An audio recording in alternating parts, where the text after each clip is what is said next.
welcome to Turning Rambles, where the tales ramble eternally. My name's Aaron Oyoko. And that is because we're talking about Disney today. As we talked about last time on Nickelodeon, we're doing Disney. I don't care, the flub. We're going full force. Because you know what? It's been like 2 years since our last episode, so we're just ripping and rolling. And I'm coding. Yeah, I'm Aaron. We're just gonna rip and roll. Let's go. Rip and roll. Let's go. You know, it's a standard fact for us. It's once again in a new location.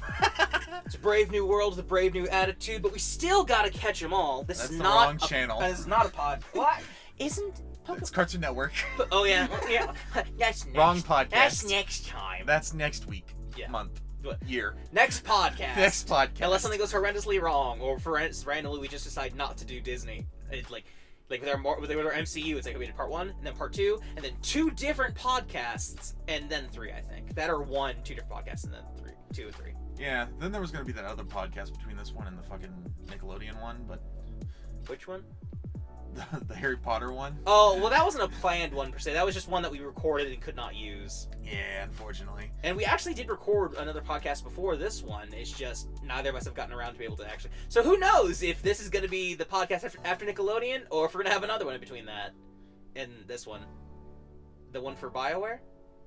Oh yeah. Yeah, we have a whole podcast recorded, but it's not edited yet as of the recording of this podcast. So we shall see. Yeah, who knows? In all honesty, with the way we run things, it could be anywhere from 10 billion years from now. Mm-hmm. So like, the Nickelodeon one had bad audio because it was just really quiet. It wasn't bad; it was quiet. So hopefully we're trying to address that immediately here on this one. Also, the Mass Effect one's gonna be not Mass Effect. The Bio one's gonna be weird because like the first time using a microphone, so I was kind of doing this a lot with my audio. Yeah, just so audio issues galore. You know, it's welcome to Scuffin' Stuff. Scuffin' Stuff. Specialty. Yeah. At least it's not live. See, it's not. We don't even have the excuse of being live. No, this is pre-recorded and edited and all things. But things we're honest with you. We're idiots. Yeah, exactly. Once again, no Ryan. We don't know when Ryan's gonna be back on anything. It's just, you know, life goes on, things happen. We do the best with what we have. Sometimes member of the councils take extended leaves. Mm-hmm. We'll see what happens about any of that later on. But for today, what we're going to be doing pretty much what we did on the Nickelodeon podcast. Mm-hmm. So we're going to be going down Wikipedia pages. Yeah, we actually have a format this time. Yeah, format, unlike the Phase 1 MCU. Mm-hmm. More like Phase 2 and 3. Mm-hmm. So we're going to go down the Wikipedia pages, and we're just going to, you know, discuss the Disney Channel shows. Disney Channel specific. Because we're not doing anything. Okay, when we say Disney Channel, we mean any television channel broadcasted by Disney. So, Disney Channel, or what was previously known as Toon Disney, but is currently known as Disney XD. So, any like Disney channel. Exactly. And if we miss anything, it's not our fault. We are using the Wikipedia page. And Disney's been broadcasting for like a long time. Like, there could be shows on here that we absolutely love, but just don't remember, because that happens. Yeah. Don't lie to me. Don't bullshit me, audience. You know that it's true. It happens. Mm-hmm. Also, some of those things where it's like, it's probably going to be also like the Nickelodeon, where it's going to be like, okay, this came out in the 80s, no idea, the 70s, no idea, and then it's like, oh yeah, like a big chunk of things that we know, and then it's going to taper off, and we're just not going to Honestly, with the way I've seen a little bit of this list, kind of a little bit of a preview, I am 90% certain it's going to be the beginning, a bunch of shit that we know, and then a bunch of shit that we've never seen before. Mm-hmm. But yeah, because I personally have not had cable since like 2017, 2018. Yeah, man. So, like, I have seen a few more modern Disney Channel things because Disney Plus, and say we will about Disney, Disney Plus is a better streaming service than Paramount Plus is. Oh, absolutely. I mean, it didn't start out that way, let's be fair. It was pretty bad when it first launched. Oh, yeah, definitely. But it's gotten better. Now it's like, Hulu is owned by Disney, but like you can get like Hulu shows and stuff on Disney Plus now. Yeah, you can get Hulu, because Hulu, Disney, and ESPN have a bundle together. Mm-hmm.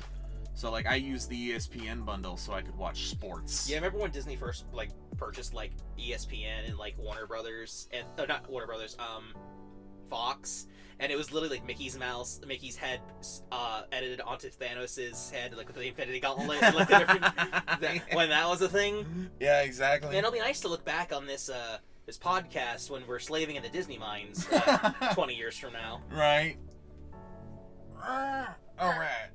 Also, little cramped accommodations. You know, past few times I've been a little upset with some of the audio, like for like how echoey it is, how like much somebody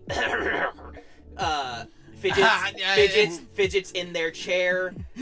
So like hopefully we're gonna try to minimize some of that, but also we can't necessarily we are tall gentlemen, and there is not a lot of room. We are currently sitting on the ground. Because we're playing a mat pat is what we're doing. Yeah, we're doing our theorist pride. We are recording in a closet. It is actually a rather spacious closet, but it is a closet. Yes, we've got our spacious recording closet, and that's what it's going to be for the foreseeable future. Well, actually, potentially, depending on what some things that happen, the next recording closet will be larger than this one. Yeah. We'll actually be able to use lawn chairs. Or the next one might be small. We'll just have to see. Yeah, we'll just have to see. Play it by ear. I caught that, Aaron. By the way, I caught that. Yeah, but did the audience? Anyway, no more stalling. All right, we're starting off with current programming. I'm going all the way down the list. I don't want to start with current programming. No, because that's where it starts. Start with current. That's where it starts. Don't start with current. We have to start with current. Don't start with current programming. That is where it starts. No, we are going down the list. Fine. All right, current programming. First up, I could do what we also did with Nickelodeon, which is like I pull up the official like Disney Channel like webpage to see like what their current listings are, see if they're better than Nickelodeon's. You know how like is it they get like iCarly and like the Loud House? Yeah, like, just please weird, go ahead and grab that. Weird listings. But because Disney Channel like had some really great Flash games on the computer back. Yes, they did. I mean, I still attest that Cartoon Network was the best. They had this one with like the hamster. You mean Rufus from where you shoot the hamster. No, you're talking the slingshot. Yeah, so that's Cartoon Network. That's for Cody and Kids Next Door when they shot the hamster trying to make it fly. Yes. I thought you were talking about the Disney Channel one with Rufus and Kim Possible, where like you're the Bueno Nacho to like sauce the different stuff. Yeah, and then the one with Ben 10 where you got to like just the level creator. Yes, dude. But that's Cartoon Network. We're talking about Disney. Okay, so first off, for Disney, we have Bunked. Now I'm not sure if you've ever even heard of Bunked. Have you? No. Okay, so Bunked was this series that was created as a follow-up series to Hey Jesse. It's apparently called DisneyNow.com. Why? I don't know. Disney's actually had a lot of domains like on the internet over years. Like remember Toontown?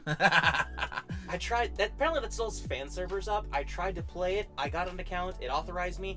Can't launch the game. Oh, it's not working. No. But yeah, no. Okay, so have you ever seen Hey Jesse? I've heard about it. I've never seen it. Okay, so Bunked is a continuation series of Hey Jesse. Of course. Now, it did not have... look at that. Look at that sad... It just looks ugly. Sad display. That is like no... There's no pride in that at all. There's no showmanship on this one. Now, granted, this is the mobile version, so maybe the actual, like... Immediately ask you. Shows A to Z according to the DisneyNow.com.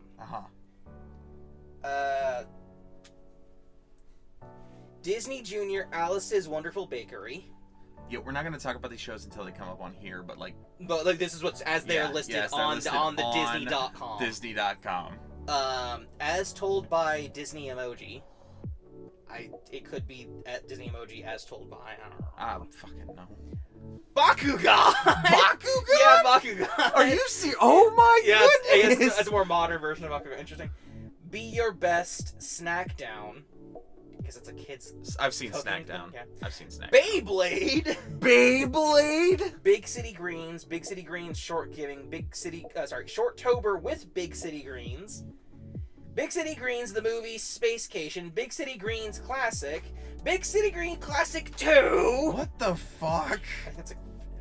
Big Hero 6, the series. I've actually heard about that one. Yeah. Bizarre Vark, Bluey. Disney Broken Karaoke, which has freaking greens Descendants again characters. Yeah, the Green City. Milking that one dry. Dude, they are fucking huge on Disney right now. Yeah, bunked learning the ropes.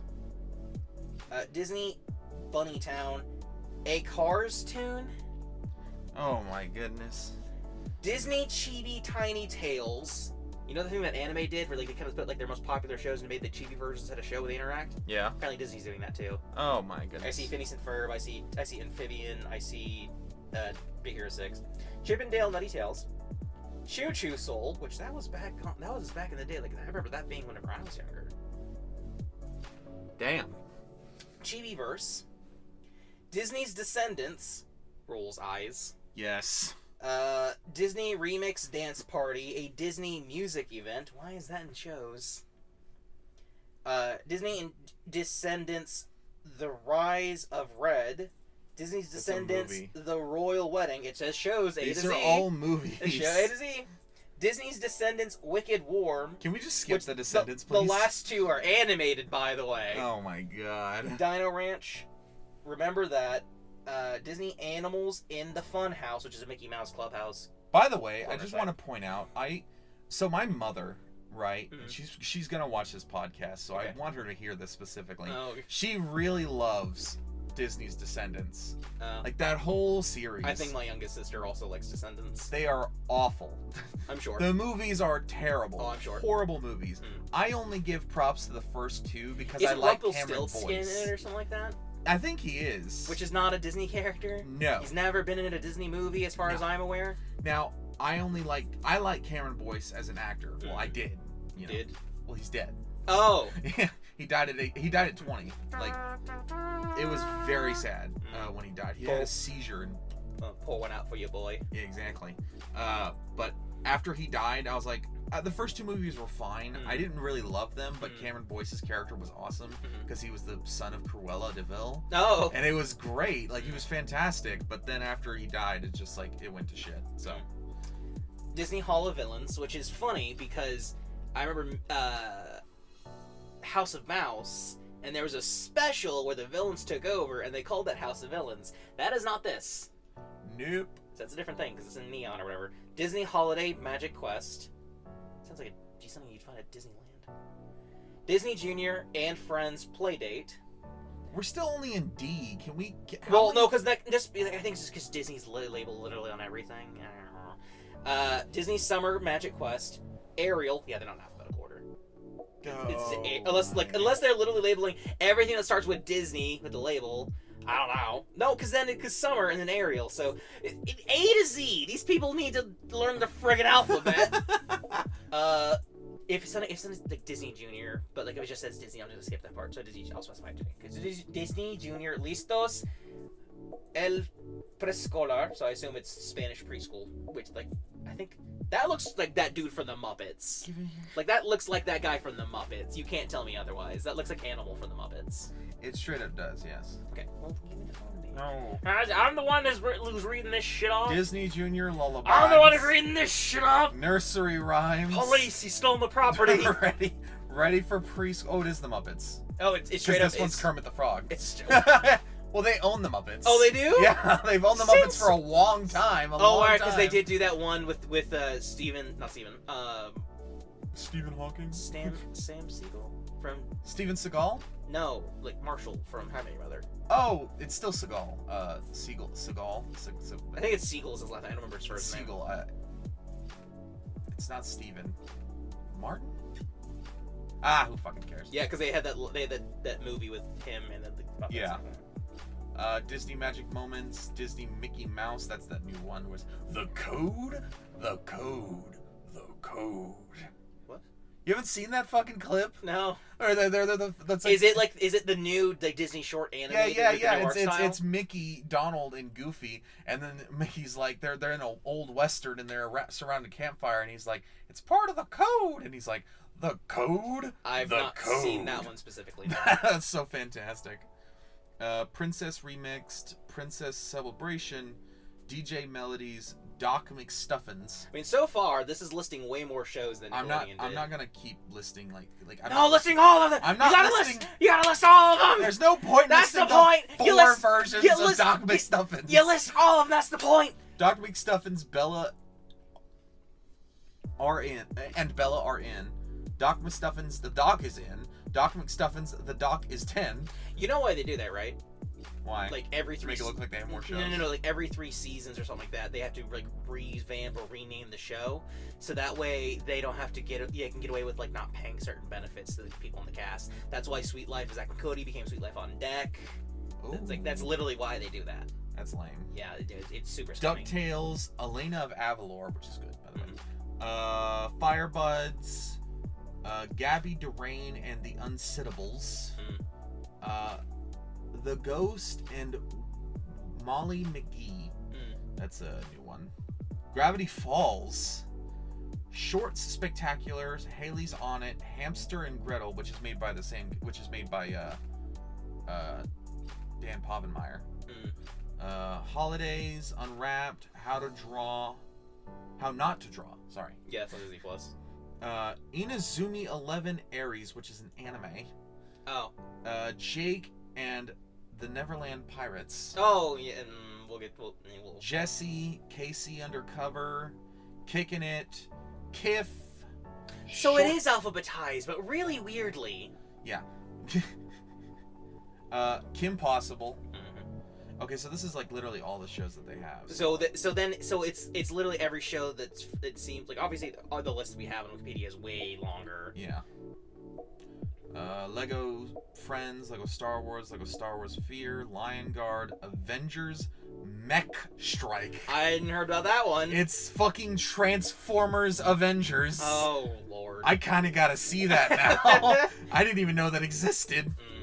Because they own Marvel, so Moon Girl and Devil Dinosaur, which I've seen things of, and it looks dumb. Spidey and the Amazing Friends Web Spinners. With like look like freaking Funko Pops. Yes. Yeah. Superhero Adventures, Me and Mickey, Me and Winnie the Pooh, Mickey and Friends Trick or Treats, Mickey and Minnie. God, so it's not everything they've ever Mickey had. Mouse Clubhouse, Mickey Mouse Fun House, Mickey Mouse Hot Diggity Dogtails, Mickey Mouse Mixed Up in Adventures, Mickey Mouse Roadster Racers, Mickey Mousercise, Mickey Mouse Christmas Tales, Mickey's Tale of Two Witches, Mickey's Trick or Treats, Mickey Saves Christmas, Minnie's Bow Tunes. Do you think they like Mickey or something? Yeah, maybe a little bit. I don't know why. Miss Tilly's Fun Time, which is the Green City Girl. Miraculous Tales of Ladybug and Cat Noir. Oh, interesting. I was wondering who actually owned that. You didn't know Disney owned that? Mm-mm. Yeah, no. I knew it was like a French show. Well, dude, they own a lot of French shows. Monsters at Work. I think they own Alvin and the Chipmunks, but that might be like not the new show is what I meant. But that might be Nickelodeon. I'm not 100% sure. Well, I mean Alvin, because that one was on Nickelodeon. Was it Nickelodeon? Yeah, we talked about that. Yeah, you went, oh my god! Yeah, I fucking love that show. I love it, man. I'm rewatching it. Monsters at Work. Oh, and by the way, for anyone who's asked, no, we have not watched any of those shows that we said we would rewatch in the Nickelodeon podcast. We have not. We've been busy. Yeah, we've been a little busy. Morphle and Morphle. It's Morbin time? Yeah, Morbin time. Muppet Babies. Well, that's been a thing for long. Like Nina Needs to Go, Phineas and Ferb, Piney the Lonesome Pine, PJ Masks Power Heroes. That was weird. Spidey Amazing Friends Playbreak, Playdate with Winnie the Pooh. Positively Minnie. The Proud Family. Puppy Dog Pals, Pupstruction, Random Rings, Raven's Home, Reimagine Tomorrow, Rise Up Sing Out, Shauna's Show, Big City Greens, Snackdown, Sophia the First, Spookly, Spring Short Spectacular with Ghost and Molly McGee, Star Wars Galactic Pals, Star Wars Galaxy of Adventures, Star Wars Galaxy of Creatures, Star Wars Young Jedi Adventures, Summer Shortacular with Big City Greens, Super Kitties, Super Simple, That's So Raven, Theme Song Takeover, Tots, Sum, Two More Eggs, Under Wraps, Use Your Voice, The Villains of Valley View, Walk the Prank, Whisker Haven, The Wonderful Spring of Mickey Mouse, Zombies 3, which is a fucking movie! But it's only the third one, not 1 or 2. It only has the third one, yeah! Zombies, the Reanimated Series. That's a series! That's actually pretty funny. That's a pretty funny pun, the Reanimated Series. I like that. Zombie-thon with Big City Greens. What the fuck is with them in Big City Greens? I don't know. It's... I know it's a big thing only on thing, Disney like, right the only now. thing I could... Like, is I guess it's like Disney's, like, Teen Titans Go. Yeah, it's really big on Disney right now. I'll give them that. So... I don't know what's currently airing on Disney. We don't have cable. I can't tell you. But I do... It's right here. Yes, but, like, I saw, like, a combination of certain... Like, Kim Possible. I don't think that's currently airing. That's a legacy TV show. Oh, absolutely. But there were other legacy TV shows that weren't there. So it's, like, really weird how they decide to put what's what on that. Yeah, I don't exactly know what qualifies. I honestly don't think that these websites are actually really upkept anymore. Yeah, no one goes to fucking Disney. They'll just go to Disney Plus and see what's on there. Yeah, so it's what they do. Yeah. So I'm so curious when we get to Cartoon Network what that one looks like. Bro. that one's gonna be sad. It's going to be very sad. It's 100%. So we got Bunked is number 1, which is a continuation of Jesse's show, without Cameron Boyce. I don't know who Cameron Boyce is. It was Luke. I don't know who Luke is. It was the guy that died. Oh. the guy that passed away, that ceased life. Who unalived. Well, his character wasn't in the show before he died. He just wasn't in the show. But honestly, it's kind of meh. It's whatever. Jesse's not part of the show, obviously, because it's about the kids going off to camp in the summer. And at the end of Jesse, because it takes place after Jesse. And at the end of Jessie, she gets, like, her big break in the acting role and finally goes off to do fucking acting and shit. So, it's fine.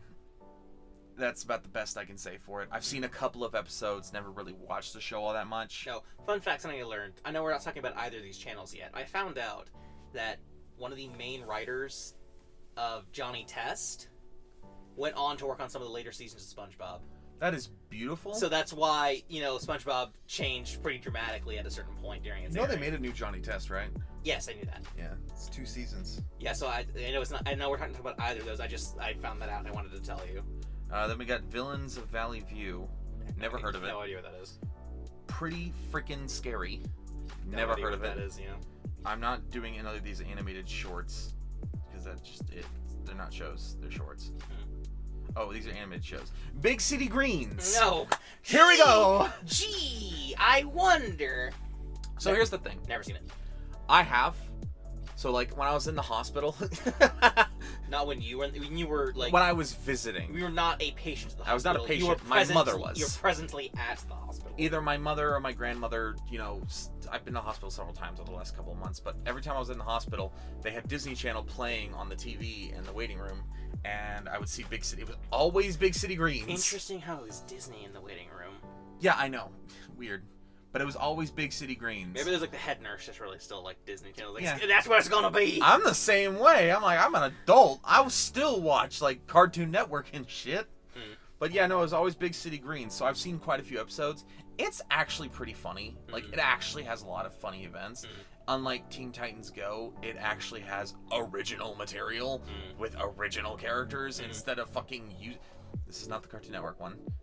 I mean, I will say the Big City Greens have a shit ton of spin-offs and mini-series. No, they do. Whereas Teen Titans Go really is just is only just the show. But they all maintain the character of the originals. Like, they don't change the characters between the original Big City Greens and all of its spin-offs. They stay the same. So, like, I give them a lot of respect because it's actually a funny show. What? Cut yourself? Like... I just scratched myself. Okay, I was like, that's a really funny sunburn. Yeah, I got there. Yeah, no, so I give them a lot of respect because it is actually kind of funny. I've seen quite a few episodes. It's pretty good. That's about. I think it's one of those things. Honestly, watch a couple of episodes. Tell me what you think about it. Might be able to revisit our opinions on it at some point in the future. But seriously, it's definitely something worth watching, in my opinion. Well, there's something that I've pitched to you to Disney, which we'll get to. Yeah, we'll get to. That you have yet to watch that I think you'll actually enjoy. I already know I'm gonna watch it. It's on the list. It's on the list. We'll talk about that later. Yeah, we'll get to it. Which I will have to speak in like half terms because I don't want to spoil things for you. Chibiverse. Haley's on it. Did you know Akira Toriyama basically invented Chibi? What? He basically invented Chibi, yeah. Akira Toriyama was the first, like animator and mangaka, because he's not really an animator, he's a mangaka, artist, to really, like, do a Chibi style, where he had his show in his normal style, and then, like, for, like, ending screens or panels or something like that, he would create, like, Chibi-ified versions of his own characters. I didn't know that. He also is the reason why we have the poop, like, and drawn poop, why it's drawn that way with a little, like, thing. That was him. Wow. Yeah. Damn, Akira Toriyama affecting every bit of our lives. Dude, he was super influential because, like, unlike other artists who were very specifically trying to draw like specific stuff, he learned to draw a bunch of things, and he took inspiration from stuff that, like, no one else was being inspired by at the time. That's why he was so influential and why he did so many great things, because he didn't, like Uncle Iroh, he didn't take inspiration from only one source. Sorry. Everything okay? Everything's fine. Everything's fine? I just don't want to accidentally hit the record button and then have it freeze. That'd be proud. It'd be a big proud. Big proud. We're like 20 minutes? I don't know. Into this recording session? 27 minutes. That was close. Hamster and Gretel. Never heard. Monsters at Work. But that's the thing with, like, Sully and Mike. Yeah. I thought that was shorts. I didn't realize it was an actual TV show. It's an actual show, yeah. Interesting. Alright. Well, I already hated Monsters University because it, like, completely retconned a lot of shit, and it wasn't even that great to begin with. And it's like, so having, like, Monsters at Work is like, I wasn't very inspired to, like, give that show a real chance. Not to mention, if Sully and Mike are, like, main characters, I don't see the actors coming back and, like, for a show, no.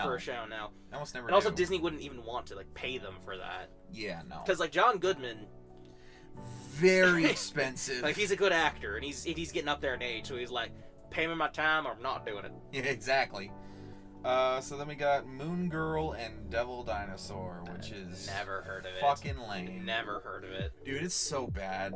And it's like, it's got a nice art style. Mm-hmm. Everything else sucks. Mm-hmm. These are all acquired shows, is what it says. So this is the category acquired? But one of them is The Wonderful World of Mickey Mouse, so I don't know exactly how that's acquired, because I'm pretty sure I could be wrong on this. Unless we're, like, unearthing a grand conspiracy. Yeah, I'm pretty sure Disney owns the rights to Mickey Mouse. I mean, maybe it was, like, not, like, American-based studio that was doing makes sense, yeah. Oh, they made another one. Oh, wow. This is still currently airing, right? A show called Gigantosaurus. No idea. The Miraculous Tales of Ladybug and Cat Noir. You know that show that is aired completely out of order? Yeah. And doesn't have a beginning or middle? Yeah, it's like watching Ben 10 all over again. Well, no, that only happened during Omniverse, to be specific. Yeah, it still sucked, though. Yeah. I actually kind of super excited to watch this show. I watched... So, like, I think it was on Netflix. I was on Netflix and I was watching the fucking preview for it. And the opening scene is so dumb. She's like, I can't wait to, like, go to school or some shit. And I can't remember what it was. But then she was like, her mother gets sucked into a bubble and drawn out the window. And she's like, Mom, no! And then he's like, finally, I've kidnapped all the people. And I'm like, what the fuck is going on? And she's like, transform, and fucking Sailor Moon transforms with a ladybug that fuses with her body. And I'm like, why is this, like, 14-year-old girl wearing a skin-tight ladybug suit? What is going on here? Oh, you're talking about Miraculous. Yes. Oh. Yes, I'm like, what is going on? Yeah, no, there's no explanation. Like, literally, it's like, what if we started the show in the middle? Oh, neat idea. But what about the beginning? Like, you can't start a show in medias res, but you have to explain things eventually, and the show never does. I am actually excited to watch As far as I'm aware, I've never actually seen the show. It's just like, That's another show my niece really likes. Apparently, is Miraculous.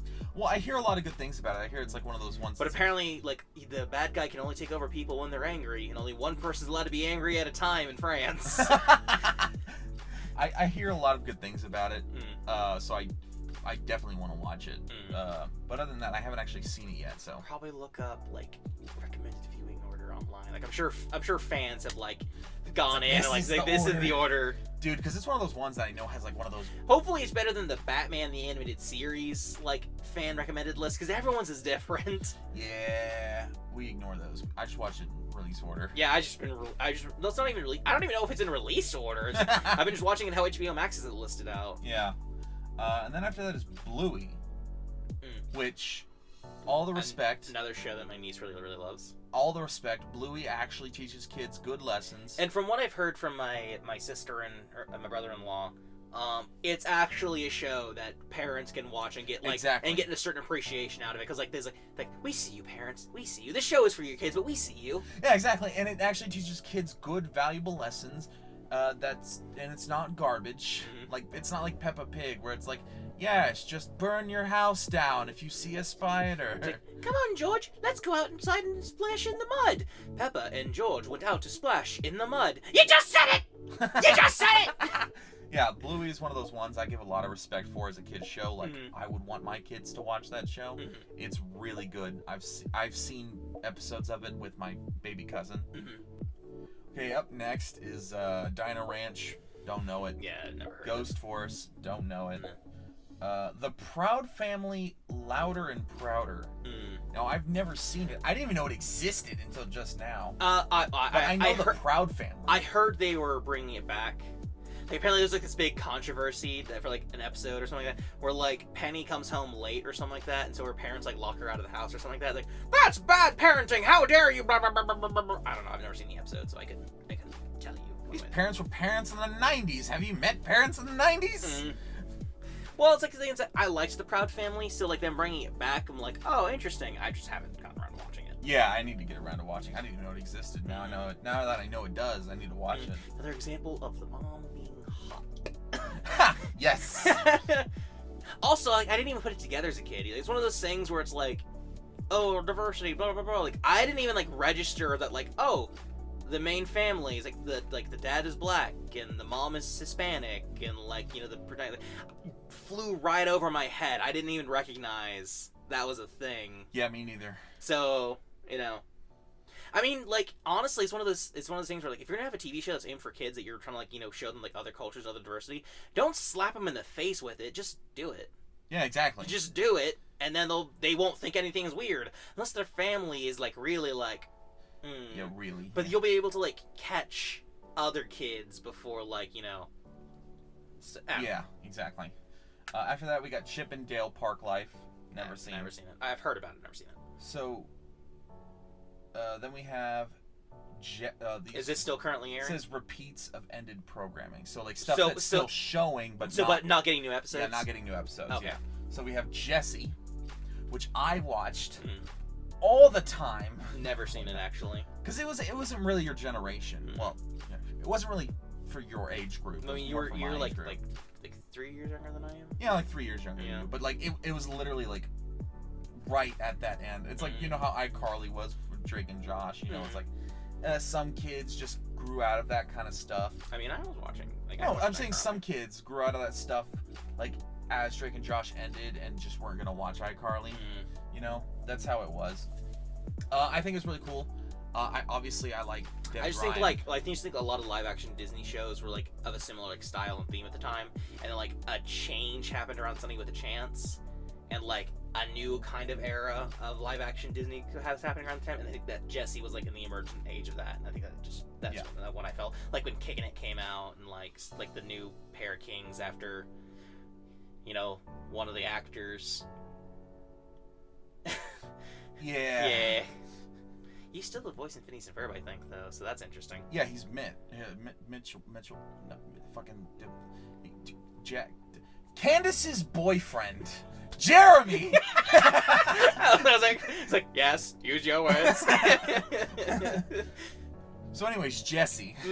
Yeah, is obviously I love Debbie Ryan. A little bit of a fun fact for you. She was some Sweet Life on Deck, right? Yeah, she was Cody's girlfriend in yeah. Sweet Life on Deck, yeah. Fun fact for you, Debbie Ryan, the actress, is married to the drummer of my favorite band. Oh, 21 Pilots? Yeah, 21 Pilots. She's married to the drummer of 21 Pilots.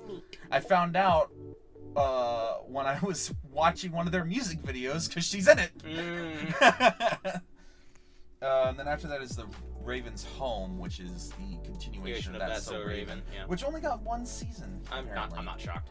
Yeah, I don't know why. I heard it did pretty good, but I guess they didn't have that much material for it, maybe. All right. What is this next category? Disney Junior. Disney Junior. Oh, righty. Which some of these we might have actually seen.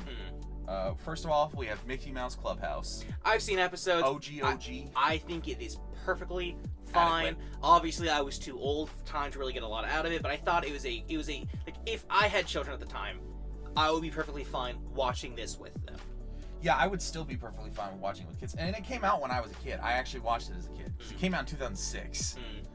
So I actually watched it. Really? Yeah. Wow, so I was like 9. Yeah. Which I would still say I was kind of out of the age range for it. I watched it for about a year. It was not obnoxious, and that was the most important Exactly. thing. And you know, obviously you got the dances like the fucking hot dog. Yeah. So yeah, I freaking loved watching it from like that year and a half where I was like, until I felt like I was like, I'm too old for this. Yeah, Mickey Mouse Clubhouse is definitely something my niece watches. Now there is a lot of kids shows on here that I have watched with like my cousins or my baby brothers and stuff like that I would watch alone, like on my own, just because I think they're good, well written. This next one isn't too bad. It's Sophia the First. As in the princess one? Yeah. It's a good one. I think it's perfectly fine. Never watched it for, I would think, obvious reasons. Yeah, it came out in 2013. Yeah, I was definitely well out of the age range, and also for like, you know, little girl show. And never really had an issue with me. Yeah. But yeah, no, Sophia the First. I actually watched that with my mother too, because my mother's the same way. She'll watch kids shows all the time. Doesn't really matter. And we just both really love Disney. Disney programming. Gotta be specific. Not Disney. Not the company. But I don't like the company. But like the product. The product, yes. Then we have Minnie's Bow Tunes Party Place Palace Pals. I've never heard of it. Spidey and his amazing friends. That's the Funko Pop one. You know, I'm a huge Spider-Man shill. I love Spider-Man a lot. I've had zero interest to check that out. It's a kid's show. Well, not so. But it's one of those things where it's like, I don't think Spider-Man... Wow, what kind of weirdo are you? You would watch a kid's show by yourself? Jeez. Should be a multiverse all of the time. When you have too many spider people interacting all at once all the time, it gets a little much. Especially when you have the example of, like, you know, like Peter Parker. Like, you know, his whole thing is like he's smart, he tries really hard. But then, like, for example, like Spider-Man 2, in Sonic Spider-Man 2, it's like Miles just has way more powers than Peter does. So it makes Peter look kind of redundant, because Miles in his own right is fairly intelligent. That's why Miles is able to pick up the moniker of Spider-Man. And then that comic line, it works because Peter is dead and Miles is his own character, and they were doing that to differentiate him from Peter by like making Miles a little less smart than Peter was, but giving him more powers so he has more, like, be able to compensate. Also, it's more exciting. But like, if you put Peter and Miles in a room together at the same time, and it's like, oh, the objective is beat up the bad guy, Miles is superior in that regard because he can turn invisible and shoot lightning. Yeah. So like, that's why I like in Insomniac the game, like Peter has the symbiote in that one because it kind of helps him like bring him up to Miles' level. But like in like with like the was it literally just called Spider-Man?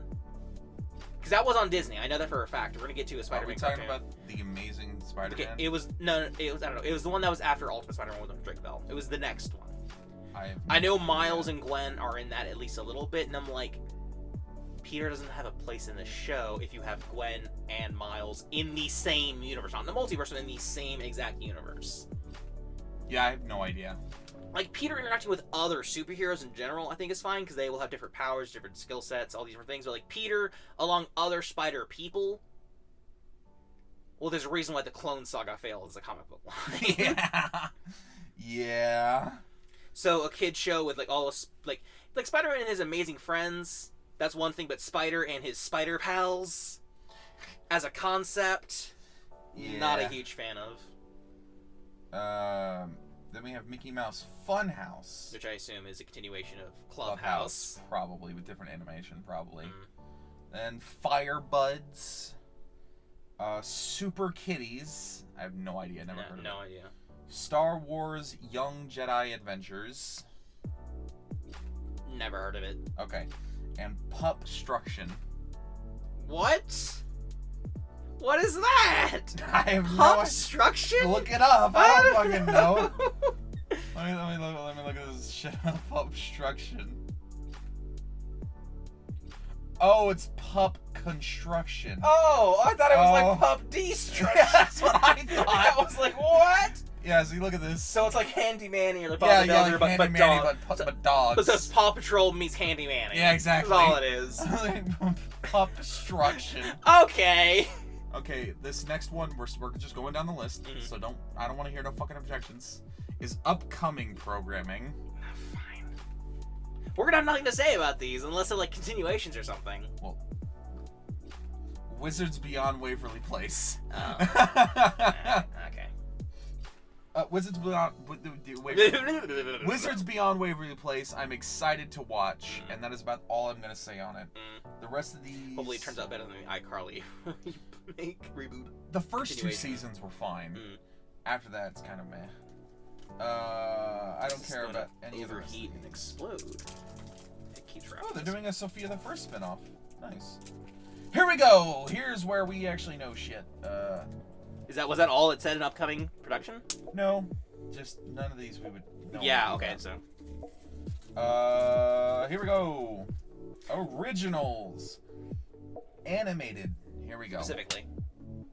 The New Adventures of Winnie the Pooh from 1988 to 2006. I'm sure I've seen episodes, but it is Winnie the Pooh. Winnie the Pooh S. Winnie the Pooh. Is charming. It's fine. You know, actually, it's interesting because like Rabbit is meant to be like that kind of character where it's like he's almost like Squidward, where he's like the normal, sensible one, having to deal with like everyone else. Do you know how to not? I cannot not. So you can not. No, I'm sorry. Can you not? I can't not. So you cannot. No, I cannot not. I loved Winnie the Pooh. I mean, Tigger was always Pooh. Pooh. I mean, Tigger was always my favorite growing up. Like to the point of like when we went to Disney when I was 5 years old in preparation for that.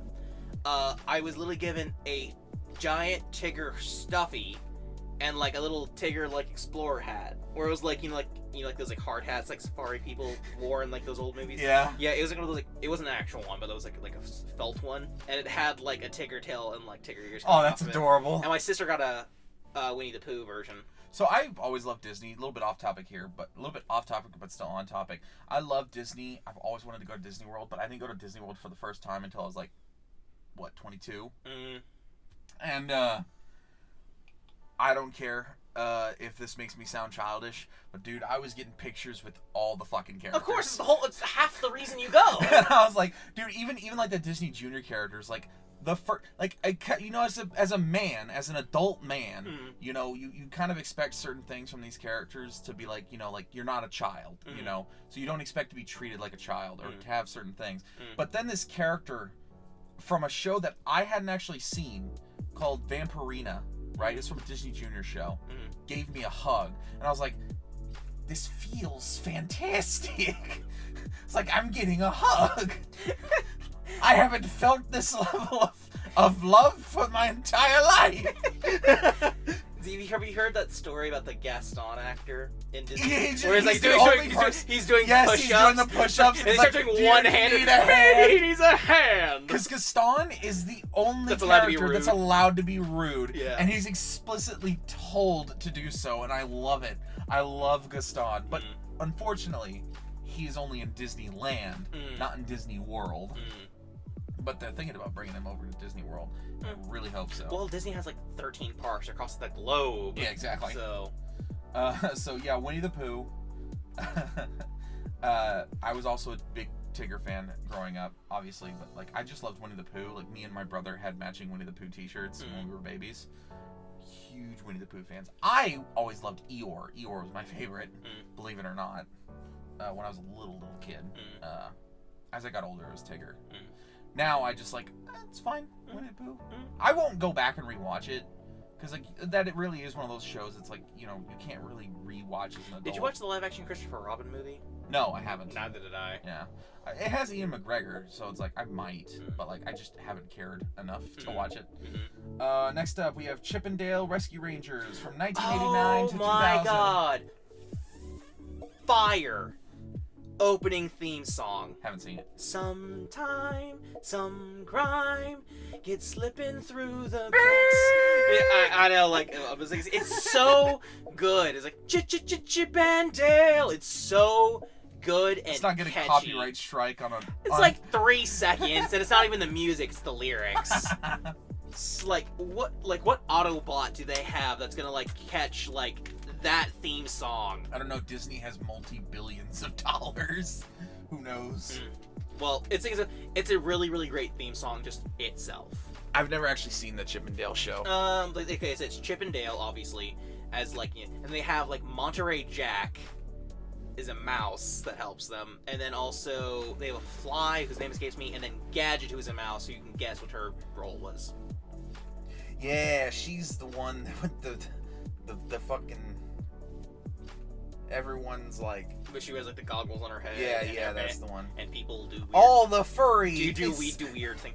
See, like that was never my thing ever. Like I didn't even know that was a thing that people like. Oh yeah, her. I'm like, why? I don't know why either. Like certain gargoyle characters, I understand. Or like Lola Bunny from freaking Looney Tunes. But she was just a mouse that was female. There was like nothing sexualized about her at all on the TV show. People are like, oh, she doesn't wear pants. I'm like, Sonic doesn't wear pants. Actually, that's Chip and Dale don't wear pants. That's Sonic not wearing pants is a bad example. He only wears his gloves and shoes. Yeah. Have you seen that one comic with Donald where he's in the bath? And he's, like, covering himself. Mickey's like, well, it's fine, Donald, you don't wear pants. And he's like, oh, yeah, you're right. It's on his chest. Which doesn't actually work, because we've actually seen him without a shirt on. But, like, it's a funny example of, like, he doesn't wear pants, but he wears a shirt. So there's something there that he doesn't want you to see. Let's see what else we got. We got Tailspin. Yes! So, funny enough about Tailspin, it was supposed to be like a sequel continuation of DuckTales, and Launchpad was supposed to be the main character, but they went with Baloo the Bear from Jungle Book instead. And it was actually I really like Jungle Book. Another example of a really great opening theme song. I've never seen Tailspin. I did not know it existed. Boop, boop, boop, Tailspin. Never seen, so I have zero opinion. The King Louie, like the orangutan, was a character. Oh, the tiger is not a... He's standing on 2 legs. Somehow. Who? Oh, Shere Khan, yeah, because he was like a CEO. Yeah. In that show? Yeah. Why is he... Because in the movie, he's on 4 legs. Well, because everyone walks on 2 legs. Tailspin is like a Zootopia-esque thing where it's like all the characters... So is it a continuation of Jungle Book? No, it's not at all. It's like a separate universe. It's basically, it takes place, as far as I'm aware, in the DuckTales universe, or like a soft version of it, where it's like all the characters are animals. And Baloo and King Louie, I think, are the only character, and Shere Khan are the only characters from Jungle Book that I think are in it. But like they don't have like the same rules at all. Like Mowgli's not mentioned once. Okay. So it's literally they just took the characters and just put them in a cartoon. Next up, we have Darkwing Duck. Actually, ironically enough, I've actually never really watched Darkwing Duck. Ironically, I watched DuckTales, I watched Tailspin, I did not watch Darkwing Duck. Which I know Launchpad is in that one for some reason. I watched Darkwing Duck. It's been so long. Well, the whole thing about Darkwing Duck, he essentially was like a Batman spoof, but he literally did it only to get famous. Yeah. His launchpad is straight up. Oh, Darkwing Duck is in the new DuckTales show. Yes, but it's canonically a TV show within DuckTales. Oh, interesting.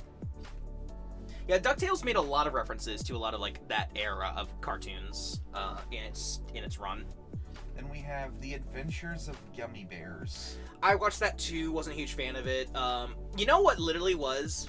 Okay, there was a guy. I remember his name. It was an executive who's like, guys, there is way too much money to not be in the Saturday morning animation thing. We totally have to make cartoons. Next thing, hey, my friends, my children are like gummy bear candy. Can we make like a gummy bear cartoon? That's another example of a show that was referenced in the DuckTales reboot. It was literally like you had these bears that were like hunted for some reason because they were magical, and then they drank a potion and then they bounced. That was the point. That was the show. I'm not gonna lie, I did not know this was a show. Don't fucking spite me for this, but a Goof Troop. Yes! With a Goof Troop, and we always stick together. I didn't know that was a show. Yes, it was essentially, think of it like a precursor to the Goofy movie, even though I think it might have come out. I don't know when it. I don't know. Like, I've seen Goofy movie. Yeah, I don't know when a Goofy movie came out, but like, think of like Goof Troop essentially as like a continuing to the Goofy movie, an extremely Goofy movie. Only Pete actually had a wife and a daughter in that show. Yeah, I know. Yeah, Peggy and Pistol. I am aware that he has a wife in that show. Yeah. Why was we in like Goof Troop and like, oh, the men are dogs and cats, and then the women are women. The women are women. It's like, what is this? That's my favorite. Like one of my favorite lines in a Disney movie is an extremely Goofy movie with Bobby. He's like, you ever thought about like why we're always wearing gloves? I don't know. Oh, it's the cheese guy. It was the cheese guy. Yeah. And they were like a coffee house, or it was always like everyone's like reading poetry, stuff like that. He's like, why we're always wearing gloves? Even though PJ was the guy who was like into like the gothy girl, so like he started wearing a beret and like so there's like it's like oh. It was really those two movies are so good. Abso-fucking-lutely. They're just great. They're just and that's another example of great movies that like you get it from one angle as a kid and you get it from a totally different angle as you get older. And so no matter how old you get, you can always appreciate and have fun with as those a kid movies. You're like, Goofy, just let Max go to the concert. It means so much to him. And as an adult, you're like, Max, just go to the fucking fishing trip with your dad. I mean, the entire point of that conflict is neither one of them is communicating to the other why they're doing this, what's going on. I think Max never once told his dad, like, hey, Dad, can we wait like a week to go on this fishing trip so I can do this thing because there's a girl I like that I want to do this? Like, he didn't like, can we postpone the fishing trip for a week? He never once suggested that. He was always like, I don't want to go. And Goofy sprung it on him. You know why he sprung it on him? Because Max did that did performance in and like the principal told him is like I remember. He put the entire student body in a ravenous frenzy, dressing like a gang member.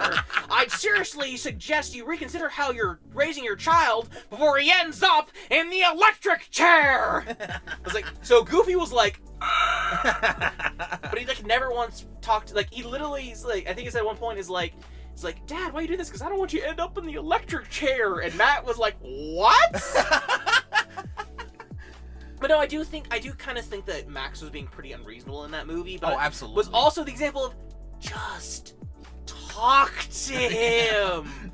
But of course, Max is a friggin' teenager, so it's like, straight up not gonna happen. I understand why, but his example. It's also like Goofy never once like really sat down. He's like, Max, my son.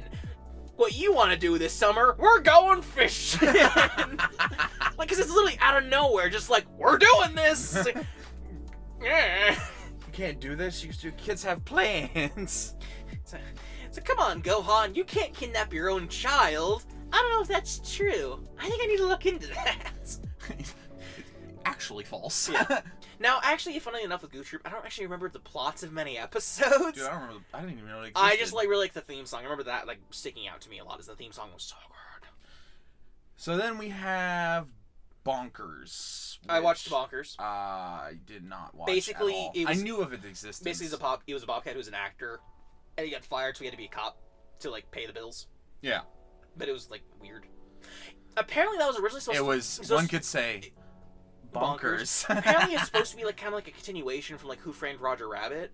What? But that fell through, so it just became purely about Disney, and they just made the whole thing animated. Yeah, weird. Up next is one that I know you love. This is a TV show based off of an original Disney movie that came out in the 90s. We're talking about Aladdin. Yeah. No, I'm totally kidding. I was about to say, I know that's false. Aladdin and Hercules, the animated series. Those shows came they had a crossover and everything. Literally, both Hercules and Aladdin cheated with their theme songs. It was just remixed versions of songs that were in the movies. Yeah. But Aladdin definitely had this darker edge to it. Ironically, if you think the one in ancient Greece would have a little bit more edge to it than the Arabian one. Where they cut off your ear if they don't like your face. It's barbaric, but hey, it's home. The original lyric to that song. Oh no. Yeah, but of course you think about it, there's no way that Hercules and Aladdin were happening at the same time. Oh no. No way. Different time periods. Also, you seen that film theory Matt Pat did where it's Aladdin took Jasmine on the carpet ride to the pyramids and Greece and then China all in one night. Yeah. They'd be flying so fast their flesh would be peeling from their skin. Yeah, I didn't actually. There's a lot of these shows from the early 90s that I just didn't really get a chance to see. Mostly because they weren't really airing when I was growing up. The interesting thing about Aladdin was it was a sequel. It took place after the movie, but Hercules took place in that before the movie, because it was when he was a teenager. Yes, but it was with Phil, so it was that period of time he was training with Phil. Yeah, that's when that showed. So you have Icarus and Icarus, he's I'm your friend, let's do this kind of character. Yeah, it was weird. And then they get this other character, I can't remember her name, but she was an oracle. She could kind of see the future, but she was essentially a goth before goths. Not a Visigoth, mind you. What's her name? She wasn't hot, as far as I remember. Just look up Hercules the animated series cast. Hercules. Which is funny because we knew canonically that wasn't gonna go anywhere because we know in the movie he ends up with Meg. Yeah. Yeah. Medusa was a character. Achilles showed up for an episode. Pain and Panic. That's another thing that doesn't make sense if you think about it canonically. Hades is constantly trying to get rid of Hercules in that show, but he didn't know Hercules was alive yet. Yeah. That's literally one of the reasons the crossover is Jafar apparently canonically died in Aladdin, and so Hades brought him back from the underworld. And I actually really like this. Hades and Jafar were oh, you have a nemesis? I have a nemesis. My brat straight rat. And he's oh, my stupid hero guy's what if you got them to fight each other? So basically they used the shapeshifters to convince them to fight each other. And I liked it because they stole Herc's friend Icarus, and they stole Abu from Aladdin, and convinced the other one that the other one had taken them. And so they fought, and Aladdin won because he outsmarted Hercules. He basically got Hercules to start destroying pillars in a building, and basically got him pinned underneath it. And the fight really ended because sucker, get him out of here. Ha, I'm smarter than you are. And he's okay, well, do whatever you want to me, but let Icarus go. And Aladdin goes, pardon? And Aladdin figures out, crap, and he gets Hercules out of it. I really liked that because Hercules, they really explain this is Aladdin at the end of his character arc and Hercules at the beginning of his character arc, so it makes sense that Aladdin wins that fight because he outsmarts Hercules, who's still in training. Yeah, absolutely. But also the fact of it ended with the thing is Aladdin's oh, I need to get you out of here. I'm sorry, dude, we have both been tricked. That's the only. Oh, there's another episode where Jasmine, there's this one mage chick who was in love with Aladdin and wanted Aladdin to come to her. So he gave Jasmine this potion that slowly turned her into a snake woman. So it was like, haha, she's a monster. Aladdin will surely be with me now. And Aladdin's like, oh, she's a monster now? Okay. And he just put it on himself, and he's like, I will stay here with Jasmine because I love her. And she's like, no, that's not what you're supposed to do. And she just cures them both, like, screw you, and you ruined my plan. Fucking love Aladdin. Yeah. Then we have the OG 1987 DuckTales. I've seen many an episode of the original DuckTales. I've not seen the entirety of the series. I think that is one of those shows where you can kind of tune in at any point. It was kind of an anthology series a little bit. There was no, like, overarching series. Just an episode had a plot, and that was it. Yeah, 100%. But, like, Donald wasn't really in the original DuckTales because he's, like, whole thing was, like, he was in the Navy, so he sent the boys off to Scrooge. Yeah. And then Webby was not a character. She was literally just there. Yeah. And Mrs. Beakley had a totally different personality. Like, all these characters basically got a complete 180, except for Scrooge and Donald, who stayed the same. I could have been Turbo! And Launchpad. But everyone else basically had different personalities and character in Huey, Dewey, and Louie. Ignoring the villains. Who's Huey, Dewey, and Louie? They're your kids. Now the names are not supposed to be Huey, Dewey, and Louie. I told Donald it was supposed to be... I can't remember all of them, but it was like... Yeah, I could have been Turbo! Also, it's like, what's my name? Bluey? Because he's talking to Huey. Yeah, because it's Huey is, I think, the blue one. Dewey, I'm pretty sure, is the red one. And then Louie, I know for a fact, is the green one. Huey, Dewey, and Louie? Yes. Yeah. 3 boys. And then, so DuckTales is one of those ones where, like, obviously I have a lot of memories watching it as a kid. I don't have a lot of memories of the show. Because, like, a lot of these came out, like, before I was born. Like I said, the reboot makes a ton of references to the original show and also cartoons that were out at the same time. Yeah, so I plan on going back and rewatching the entirety of the original DuckTales. Because I do also want to rewatch the entirety of the reboot. Because I like the reboot. It means you also have to watch Tailspin and Darkwing Duck and Gummy Bears. Like, get all the references. I'm kidding. I'm not doing that. I think Tailspin actually you might enjoy. I will watch Tailspin. I actually probably will like that. We're gonna go a little bit. We're gonna go and go past this one. Because the little bear had like this like windsurf thing, so like he'd be like behind the plane, like almost like, you know, he was like wakeboarding, but in the sky. Ooh, God, that's terrifying. But he was like rad, dude. Not like an extreme 90s way, but like, so I was like, oh yeah, let's do this, Baloo. This is gonna be awesome. Like, you could definitely tell it was like trying to be like extreme and like have like a character like the little boys watching. He's like, oh, I'm that age. That's cool. We're gonna go ahead and move on past DuckTales, not because, like, honestly, it's probably the show on here that we probably honestly the original the DuckTales most. I have not that much to say because like it's a good show. It's a good show. It has a grand legacy to it. You hum the first 3 notes, DuckTales. And the song is in your head for the rest of the week. If you know the entire song, it's worse if you don't. Okay, it's just part of it. Then we have Timon and Pumbaa, which I didn't even know was a show. Yeah, that was a show. It was basically just Timon and Pumbaa. Actually, ironically enough, I think that was actually one of the stronger like side character spin-off shows that certain shows had. Because Simba was in like I think maybe 1 episode that I can recall. But it was like mostly focused on Timon and Pumbaa, and they would go weird places. Like there would be certain episodes, like mostly they were like in like Africa, but there would be some episodes like where they go to like the city and like America and stuff like that. And there's like this one episode I remember with like this penguin, I think it was. It's like, oh, I'm sorry. Are you okay? Because he would like constantly get like Timon hurt, and Pumbaa's like, remember, we have to be kind to him and help him out. And then Pumbaa got hurt, and Timon's like, remember, Pumbaa. And I think it was actually the original voice actors that came back to voice those characters. And they're both comedians, so like the show was actually pretty funny. Like I actually enjoyed watching it. Yeah, that sounds pretty good. I might watch it. Gargoyles. Oh I was like, yes, during the day they turn to stone, and when Goliath speaks, he turns you to stone, if you know what I mean. Because he's voiced by Keith David. Yeah. That show was great, except for the 3rd season. A man will walk. We don't talk about the 3rd season. It never happened. A man will walk through the pits of hell if you pay him enough. Yeah, dude, like that show was basically a Star Trek: The Next Generation, like, recast thing. Like there was a ton of characters from that show that were voice acting in that one. Xanatos is literally one of those villains that's like top tier villainy without being pure evil. Because, like, no matter what happened, no matter what his scheme was, no matter what episode or what the heroes did, Xanatos always got some kind of benefit out of his scheme. Like, he never once outright lost in that show. No, it's just good villainy. But he also had his own, like, moral code. Like, it's funny, there's this one episode where, like, he has, like, a love of his life, he's proposed to her, but he ends up accidentally giving her a cursed amulet, which turns her into a werewolf monster.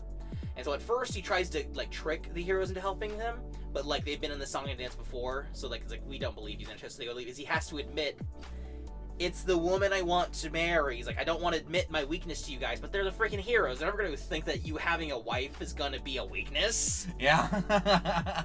So they literally like, okay, we'll help you now that there's a sort of innocent person involved. And they do. And then it's just like, I owe them a favor now. Darn. Shit. But like the thing is, like, you know, like that magnificent bastard angle where like you have a villain that's like is a villain, but like you just love watching them. Oh, absolutely. That's pure Xanatos. Yeah. Like, remember, like, Nostalgia Critic made a joke where it's like I remember what movie he was reviewing, but like he made a spoof on like a Hollywood like Gargoyles live action movie, and just all the characters were wrong. And it was like, it's like, I'm Xanatos, I don't care. Like, every time he would say the name, it would be wrong. And it's funny. No, Gargoyles is one of those shows that I definitely watched a lot as a kid. You are trespassing. It's the first line of the show. The first thing he says, and it's like, oh my. I kid you not. So, like, Keith David's voice in that show, when I first heard it, is what made me like start practicing doing the deep voice you hear me do all the time. And Keith David is the reason for that. And it's funny because it all comes back around, because now one of my favorite songs to sing is Loser Baby from Has Been Hotel, which is Keith David. Yeah, no, Gargoyles was a pretty great show. I feel like there was kind of an element they were missing out on it. Like they didn't quite grasp their own concept well. There was elements of their own concept that they didn't fully explore, which I feel sad about.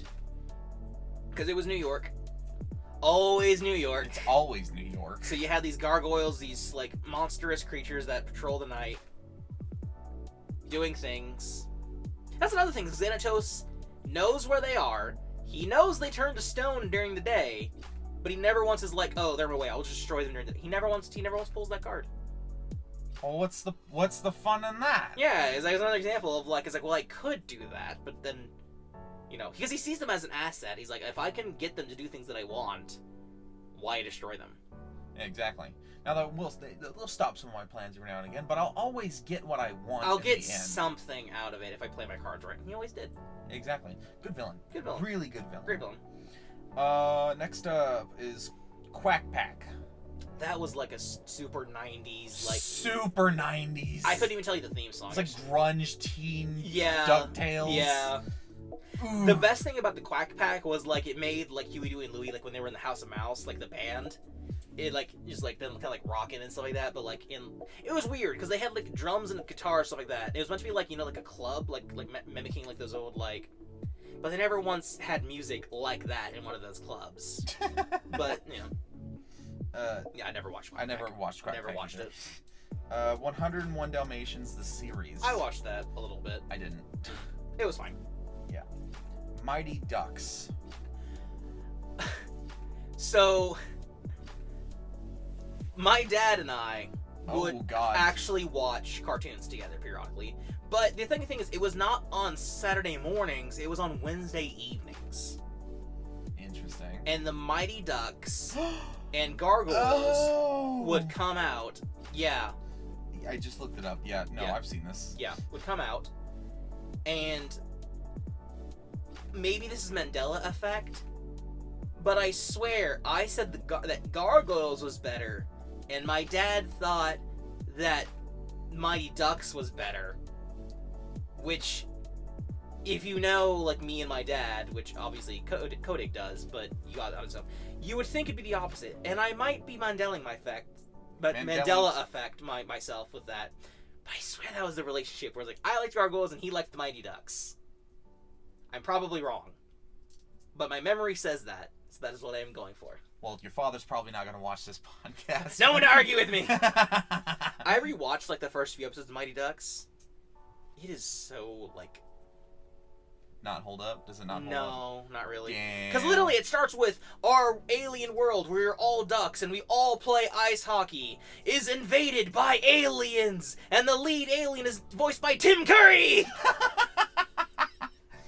I was like, oh, bet, done, sold. Tim Curry is the main villain. 100. Like you get at least 5. You get at least a 5 out of 10 just for Tim Curry. Yeah.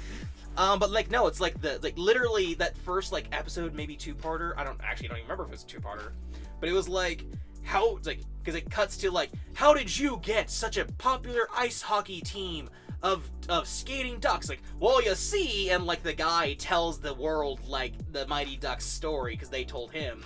It was like, oh, we were in this place, and then like my older brother. Like, when the invasion happened, we had no time, and, like, I was put in, like, the slave mines to, like, mine whatever they wanted.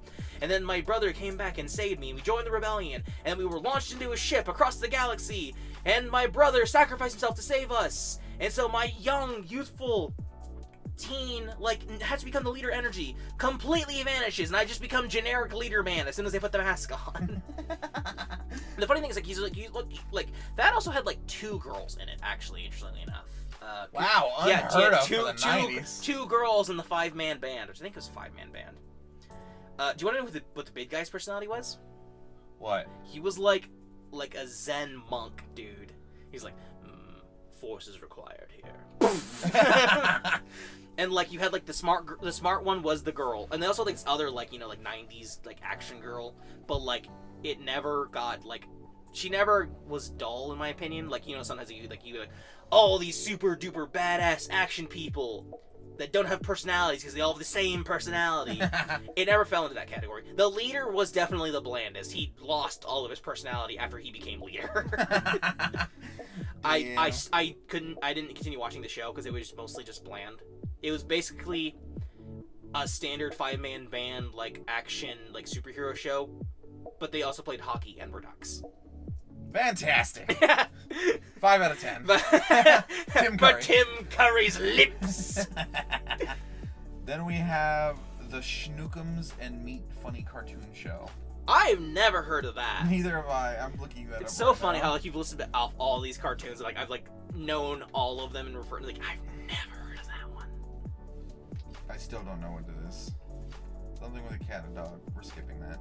Hercules! Wait, I've already kind of... Yep. With The Legend of Tarzan! Wait, how much later did Hercules come out after Aladdin? It came out in 1998.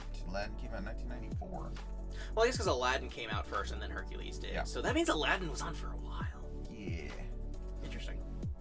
Legend of Tarzan. I liked that one. I liked that show a lot. I don't think it had any of the same voice actors. I hate Tarzan. You hate the movie. The TV show is actually a little more interesting because you actually get to see Tarzan like actually be in charge and like be Gorilla Pack, but also like having to balance the idea, the fact of like that man is coming to the forest, so like he has to like oftentimes makes compromises between like the humans that are there and like the good of the jungle. Like, there's, like, a port that gets opened up, and there's, like, a trader that's there. He has to constantly deal with poachers and warlords. Not warlords, per se, but, like, like, it was, like, the Legend of Tarzan. But also, you had Turk. And Tantor.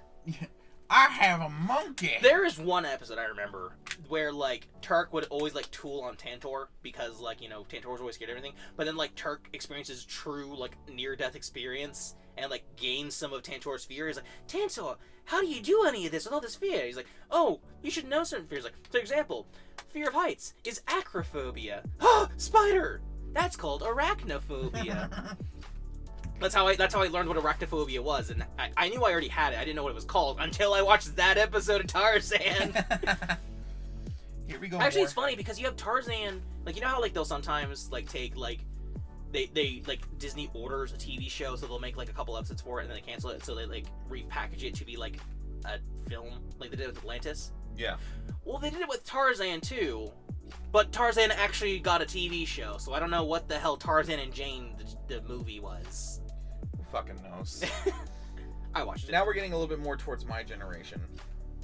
Or my years. Yeah, when you actually had cable and could watch it. Yeah. So we have the Proud Families first.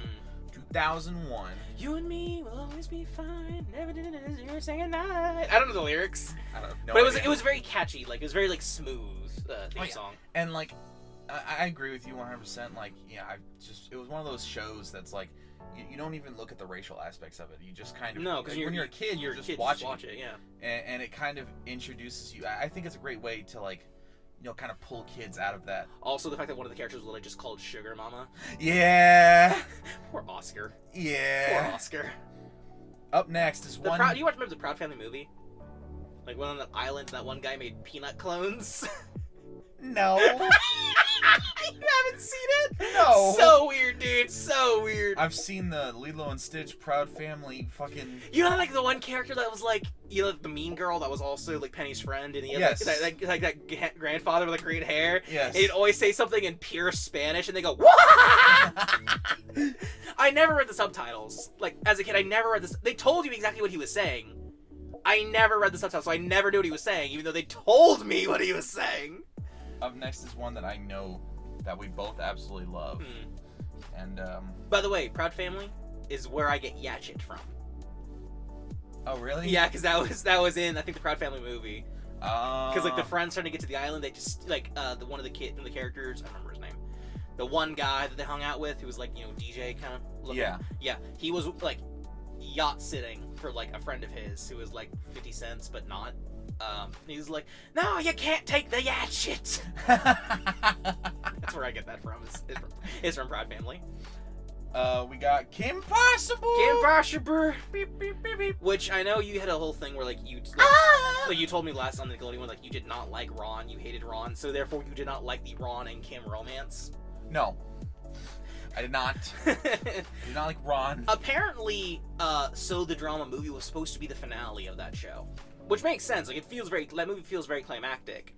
But fans were so upset that the show just ended with her and Ron getting together that Disney was like, okay, we'll make a third season. Please don't hurt us. So the show actually ends with them graduating, which, you know, if you're going to end a teenage high school TV show, graduation's a pretty good point. It's been a long time since I've seen that show. Like, what exactly was she? Kim? Yeah, like... So, when she was, like, in middle school, she had this website that was, like, kimpossible.com. It was like a page that people could, like, post requests on, like babysitting or walking the dog or washing cars. Like, there's like little jobs that she could do on the side. One day, a billionaire who was, like, you know, like, creating a security system for his, like, plushie doll thing that Kim also happened to collect, like, he was like, they were displaying their security system, and accidentally, this is all explained in A Stitch in Time, actually, how Kim got started in all of this. Okay. That was in the movie, so that was a while after the series started. The laser grid went off, and they were trapped there, and so the lawyer, or whoever he was using his foot to type into a laptop. He was going for impossible.com, which was like this super Strike Force superhero team kind of guys. Yeah. But accidentally input kimpossible.com instead. So with her cheerleading skills, she basically navigated through the laser grid and was able to turn it off. And that's how she kind of got started doing more, like, impossible feats. But also her grandma was also this super badass, like, 10th degree judo kung fu black belt kind of person. So that's, like, in Kim's DNA. Also, her mother was a brain surgeon and her father was a rocket scientist. Yeah. So Kim was, like, basically genetically blessed to be awesome. Yeah. And then you had Jimmy, not Jim, it was Jim and Tim, I'm pretty sure. So you have Jimmy and Timmy, even though that's not their name, because I think we're, you know, Nickelodeon. Yeah. But, like, it was Jim and Tim, and they were, like, super geniuses, and they were twins, because I don't know what it is about cartoons and super genius twins. I don't know.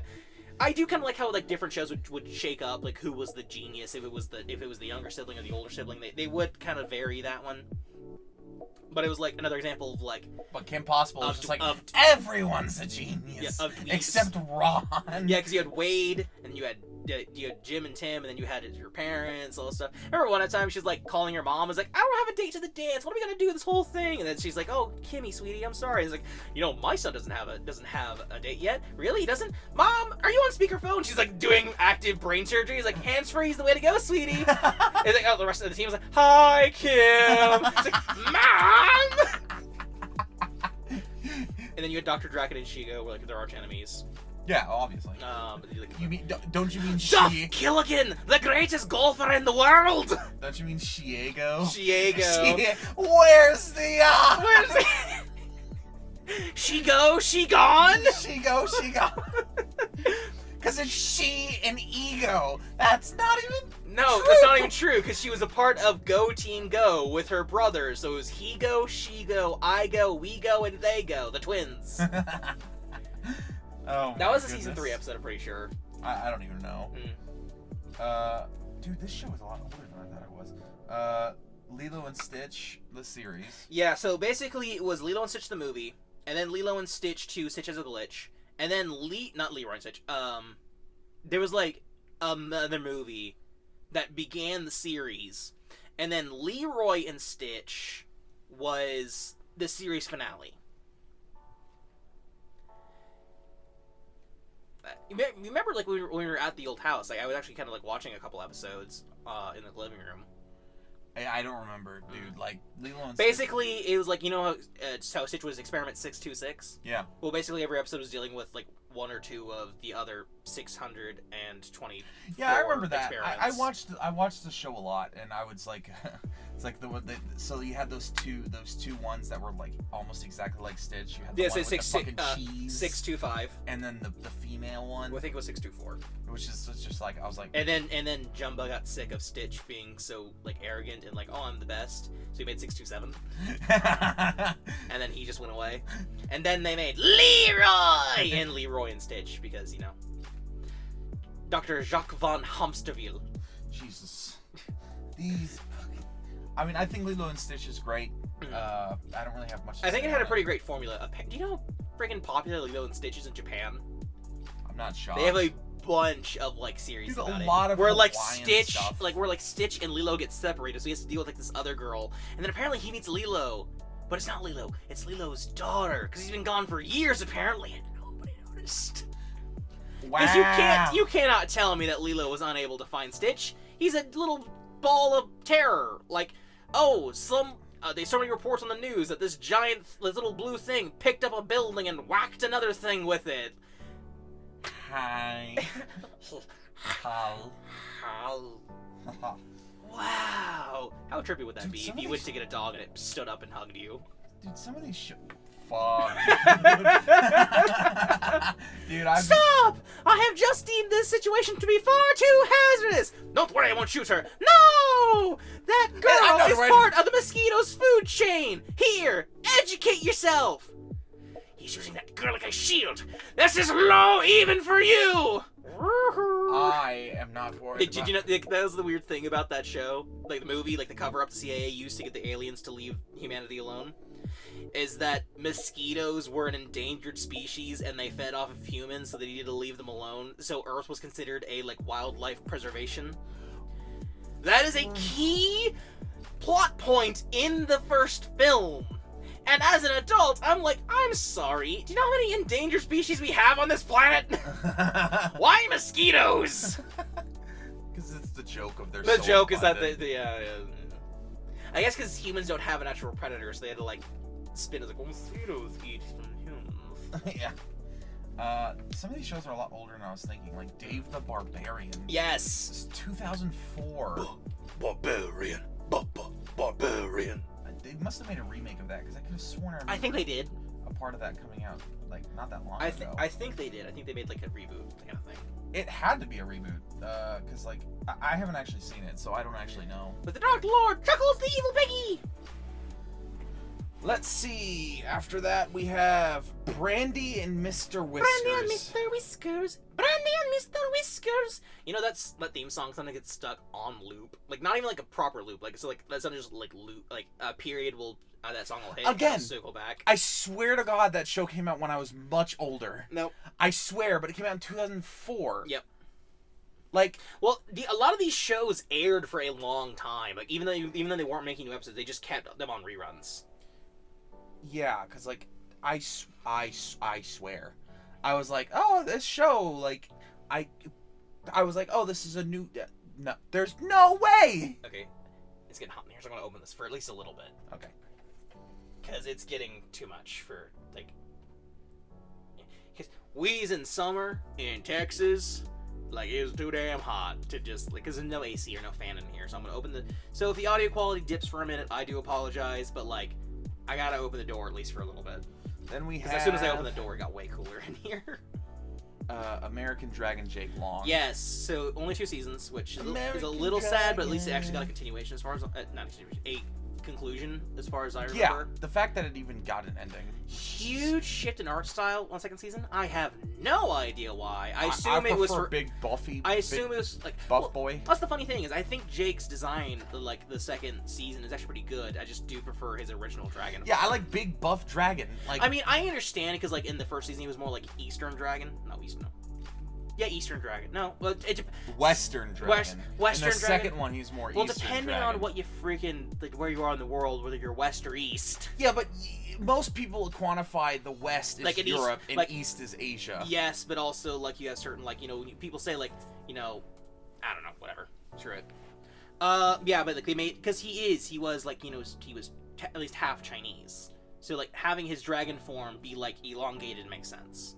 Yeah, exactly. So it's like, but like I wouldn't have changed the design in my opinion, and I liked it in the first one. I'm not saying I still like it. The design in the second one is fine. It's just better in the first. But I think. Well, the first season is basically about him learning how to use his powers, and the second season is about him actually using his powers. Yeah. And actually having the responsibility of being the American dragon. You know that fucking meme of the guy being like, "So, were you giving me a kiss or what?" And oh, jackpot! Like, jackpot! Because she has like the freaking xenomorph like yes interior mouth thing. I was like, yes. Yeah, because I remember that episode because he was trying to make a teleportation spell so he could go see Rose because she got taken by the Hunts clan. And and Spud and Trixie were basically making cupcakes, and they like mixed up certain ingredients. So American Dragon Jake Long definitely is one of those cartoons that had like a lot of it was a standard action show. I don't want to say standard because like it was interesting having there were certain formulas that existed where you had kid with powers and a mentor figure. And, like, honestly, Jake's grandfather was, like, one of the few examples of, like, a trickster master, where it's like, oh, yeah, it's going to be kind of rude and, like, force you to solve your own problems, which, on one hand, is good, because it actually made Jake have to learn things. On the other hand, like, there's literally an episode in the second season where, like, his little sister Haley is training how to use her dragon powers, and they're, like, doing, like, kind of co-training, where like Grandpa and Jake are together in a lesson, but like, and then Haley and her master are also receiving a lesson, but they're in the same place. They're not doing they're not basically they're training at the same location, but they're not co-training. And so Haley gets a lesson where it's like, okay, fall backwards and I will catch you. And then she does. It's like, I will always be here to help you. And then it's like so Grandpa says, okay, Jake, fall backwards. This is a trust exercise. And so Jake's like, okay, I saw Haley's, and he falls, and then Grandpa doesn't catch him. The lesson here was to trust no one. And he's like, what? What was that? And like you get to see, because like another great thing about Jake Long is that they explain like Jake has a magical bloodline that allows him to transform into dragons, and we see other dragons in the show. Not only his own family, where we get to see them have powers, but like just other people in other parts of the world that actually have powers. And like he gets like that one episode in the first season where he meets the Australian dragon. Yeah, because they're all protectors of like, of course, areas. There's no way in hell that Jake is the only American dragon. That is a huge surface area to cover. It's like, why do I have to get the entirety of America? You only got to deal with fucking Italy. Right, seriously. I feel like the division of responsibilities here is a bit unfair. It's really funny, like that one episode he goes back in time, because like he's sick and tired of his dad, like ragging on him for like because his dad doesn't know about the magical world or that Jake has responsibilities, so like he'll constantly get grounded or blamed for things that were like magically inclined, and his mom is like, yeah, sorry, sweetie. Can't really do anything about it. And so he goes back in time to, like, you know, convince his mom in the past to actually tell his dad. Like, this is when they're dating in high school, like, before they even get married. And he causes a time ripple because his, you know, he's like, "You're a monster?" He's like, no, how'd you skip my generation? So he breaks up. He's like, "Oh, I need to fix this or I will never have existed." But he can't tell anyone he's time traveling. So when he's there and he's like, "Oh, I'm the Canadian dragon." Eh? But he's talking in that, like, early 2000, like, woo woo kind of style. It's like, these are, like, people in, like, the 80s, 70s. Yeah. I'm like, I don't think that slang translate, yo. I don't think yo translates. Yeah, exactly. So it's just, it's like, there's a lot to like about American Dragon Take Long. Only 2 seasons, a little sad, but, like, it told a story, and it happens a lot where it's only 2 seasons long. These good ass shows. Well, like I said, Disney never lets their shows go longer than 3 seasons. Yeah, never. Well, unless it's like, you know. Well, in that case, they'll, like, revamp it or, like, do something different with, like, they'll give it a twist. Yeah. Not like Nickelodeon, where they'll like let their show play out and then like use actors to make a different show. Yeah, Cartoon Network didn't really. Actually, well, Kim Possible, for example, like, her voice actor was a character on Even Stevens. So she was actually in, and also, like, with, you know, Phineas and Ferb, like, Allison Tisdale, who was on Sweet Life. Ashley Tisdale. Yes, Tisdale, who's in Sweet Life of Zack and Cody. She voiced, you know, Candace. Yeah. So, like, they would kind of pull from some of the same actors, but, like, it wasn't like, oh, you were on this show, and now you're on this show. It was like Kim Possible and Even Stevens, I think, were airing at the same time, or at least for a little bit. But you can do an animated show and then also a live action show. Like, yeah, it's pretty easy to do that. Then we have The Emperor's New School. That was a weird show. It was weird. It was not bad. I loved it. Dude, I watched it all the time. It was a weird pitch for a show. Like, I don't even know if any of the voice actors were the same, but I just... Oh, no, like, Cusco and Yzma and Kronk, like, they were all the same? Yeah, I don't know. Okay. I don't know if Pacho... Like, you know one of the reasons that show got canceled? Why? Because Yzma's voice actor died. Really? And they were like, there is no show without Yzma, and there is no Yzma without her. And I agree. Like, her voice was phenomenal, and the acting was stupendous. Like, I kind of like, you can't get a sound like you needed her. I'm surprised that they just got them back. Like, while Emperor's New Groove didn't do that well in theaters, it definitely found life on home video. Yeah. So, like, oh, people were like this, and it was a comedy, and, you know, we can do this. Yeah, the show was actually very interesting. Yeah. Never once did you get the impression that Cusco was not.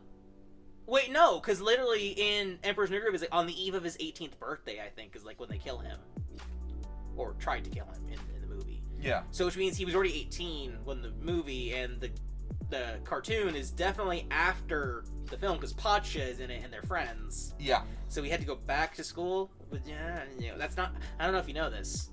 That's not how the ancient Aztecs emperor worked. Yeah, no. But I thought it was pretty fun. It was very fun, especially Kronk and the fucking squirrel. I'm Principal Knork. Because that was one of the running bits. Is Kronk was an idiot, so it'd be like Yzma was like disguising as the principal instead of Yzma. It was like Amzi because it was like her name backwards. Yeah. Yeah. He's like, and of course the formula thing was happening. Yzma turned Cusco into an animal. Like, you know the one song that sticks in my head from that one? What? Red Eyes Tree Frog Man. You don't know that one? No. Oh, you lucky bitch. Oh my It's goodness. so catchy. Yeah, I remember watching it a lot. I definitely, like, I remember one episode with the fucking they were like, it was some sort of camp event or something where they're having to do like competitions. I remember like one where they're doing rowboats and Kronk's over here just like fucking like soloing because he's the size of a freaking fridge. Because he's big himbo. There's not a negative thought in his Tonka trunk body. Yeah, no. Like, why is this man working for the evil woman? Because he's easily convinced. Well, she hired him. Yeah, exactly. Then we have after that we have The Replacements, which was one of those ones that I watched all the time. Weird concept for a show. Yeah, very weird. And I watched it all the time as a kid, and it took me forever because I could never remember the name of the show. And it was like that stupid Devil May Cry 4 scenario, and I was like, what's the name of that show that I watched as a kid? It's another example of like they replaced their dad with a stuntman and their mom with a spy, right? Yes, a Daredevil dad. It's a super spy mom and a Daredevil dad. Like there's like more like a theme song. And then like every episode was like them calling in to replace something, and then having to fix it, because it ended up worse. Yeah, we talked about this during the childhood TV shows podcast, but yeah, the replacements was fine. It was never a show I was like actively waiting to watch, but like if it was on, I would be able to be fun. Oh, it was definitely one that I was actively waiting to watch. I effing love the show. Right, the door is once again closed, so if there's another change in audio, that is why. Plus, I thought the mom was hot, so. Yeah. Yep. I don't think there's much need to be said there. I mean, it's the British accent, man. It's the You know what's funny? How similar that dad looks to Jack Fenton. He does. He does. He does. I mean, there's only one episode where like the daughter replaces her violin instructor because the violin instructor wanted to be like prim and proper, but she wanted to play more like a fiddle. Really? So like the episode ends with like her, like the daughter like facing off against her old instructor. And it's funny because the dad was like, "Oh, your playing is so beautiful. It reminds me of the music my mother used to play when I was a kid to get me to fall asleep." So every time he would like immediately fall asleep. So in the performance, he's going, because he's trying to be there for his daughter. So like when his daughter's playing, he's like, "Oh yeah," he's like. Oh my goodness, I didn't even know. Yeah. See, that's the thing is like, even though they were replacement parents, like they were parents. Like they acted like parents. Yeah, and they were good at it too. I remember sometimes it'd be funny. It's like, one of the kids like dealing with something like, "Oh man," and the mom would pop out of freaking nowhere. Having been like using a disguise of some kind. It was like, "Oh, sweetie, I'll tell you this." Like, why do you keep doing that? It's because I do. They were good parents. Yeah. I mean, those are the things where like the mom was actually the intelligent one and the skilled. It's like Matt and Jet. It's like Jack and Maddie Fenton. It was literally the Fentons. Yeah, it was literally. But they didn't hunt ghosts. Yeah, it was the little boy and then the older sister. Yeah. Literally the Fentons. Yeah. Well, I wouldn't say that the kids had the same dynamic personality, but it's odd coincidence to have noticed. I've never heard of this one. It's Buzz on Maggie. Yeah, because all the characters were bugs. And so, like, she was a fly. That was another one that had a pretty good Flash game on DisneyChannel.com. It was fine. Like, the girl was kind of a punk kind of aesthetic. Yeah, I just looked it up. It's definitely not something I've ever seen, nor will I ever watch. It was fine. Probably, but it was fine. I'm gonna go ahead and. I've known all of these so far, except for I think one. I'm gonna go ahead and just start this off one with there's 104 days of summer vacation, and school comes along just to end it. Bowling for Soup. Yeah, Bowling for before your time. I'm pretty sure they are from if I'm not mistaken, either Bowling for Soup had. They're from Wichita Falls, like Texas. Oh, as in yeah. I don't know, man. But yeah, Phineas and Ferb. Phineas and Ferb was definitely that was around the era, like it was transitioning from like the previous ones into a new era, and Phineas and Ferb was the face of it. It came out in 2007 or 2008. And obviously, like me, that was like peak me watching Disney Channel. When they were trying to freaking like do that like interview show where like the animated Phineas and Ferb but like had live action. Yes, and they had like I remember that. What was the point? I used to watch there was like Phineas and Ferb was one of those ones where it's like I could hop on, I would watch Phineas and Ferb until it was over, and like I just would be excited to watch it every single day. It was literally I remember when they made that one episode where it was the countdown of the best songs in Phineas and Ferb. And I was so upset. I was so upset that Summer Belongs to You was not on the countdown because it was in the movie. Oh, had that come out yet? Wasn't that movie? I don't. It might not have. I don't think it had come out yet. It might not have, but it was soon after. Because like number one was Gitchy Gitchy Goo. Yeah, I do not think that the movie had come out at that point. Yeah, but I was like, I just remembered. I was like, man, I really hope this came because like I didn't watch them in order. order. As in you had I was watching them on TV. A rerun after that had come out. Yeah. Okay, I see. So I was like, oh man, I really hope that this was. And I was like, because it was my favorite song, and it still is my favorite song. It is a pretty good song. Like there is no song. Like there is a lot of songs in that show that are just straight bangers. Well, it's one of those interesting things. Like some people like kind of rag on certain songs from Phineas and Ferb. Like every episode had a song. Yeah. They're not all going to be great, but the fact that they don't have any, in my opinion, bad songs is a huge testament to the people who were behind the music. Especially considering there's 104 episodes. No, it was more than that. No, actually, well, no, because that's what it was. That's what I found out. 104 days is not the actual number of days in summer anywhere. It's how many episodes they thought they were going to get. Yeah, because it was supposed to be 52 episodes, with each episode being divided amongst two. So two 11-minute segments. Yeah. So we thought it was going to be 104 because most Disney shows at the time were only 52 episodes. But they just that was a kept her going. Rare example of this is too popular to. Yeah, we can't just quit. Yeah. And then they had the. I think that was actually one of the rare. Well, actually, no, never mind. I was just thinking because I think like Tailspin and DuckTales actually were 11-minute episodes. Kim Possible wasn't though. Kim Possible and American Dragon Jake Long were each 22-minute episodes. Which actually was pretty rare for cartoons at that time. Well, no, because Avatar came out around 2005, and then Ben 10. I guess it wasn't rare. It was just like you had two different kinds of cartoons, which was you had the 22-minute ones, and then you had the 11-minute ones. Yep. And nowadays you have like 8-minute ones, which is just like, oof. Yeah. But no, Phineas and Ferb was one of those ones where it's like, I've fully seen all the way through. I know. Mm-hmm. I've seen all of the episodes. I mean, you watched like all of it way before I did. Like, I didn't know the final episodes of them as 18-year-olds. Yeah, they're like 18-year-olds. I didn't know that was a and thing. They're going to college, and then Phineas is sitting here like, man, Isabel's kind of cute, and everyone's like, Phineas, what is wrong with you? And and he's like, what? And they're like, that woman has been in love with you since we were kids. And he was like, what? And I'm like, bro. And even Ferb was like, dude. Who's sitting over here pulling in the car with Vanessa? I'm like, Ferb. Who was like 8 years, Way years older than he is. Yeah. Like 6 years older, but yeah. I was like, 18. And if you flash forward, he's above 18. It's still a little gross, but it's like, But he's an adult, They're both adults. They're both consenting adults. But it was weird because, like, for a brief period of time, they were like trying to set up Vanessa with like the Major's son. Oh yeah. I was like, that's kind of weird. Phineas and Ferb ended so weird because it definitely ended in a fizzle.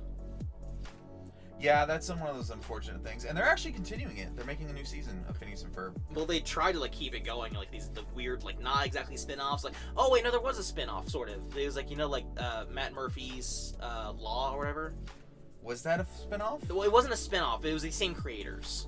Well, yeah, because Dan Povenmire made that, and he's made like 3 more shows for Disney since then. I don't know. In the same exact art style. Well, I never watched like any of those other ones.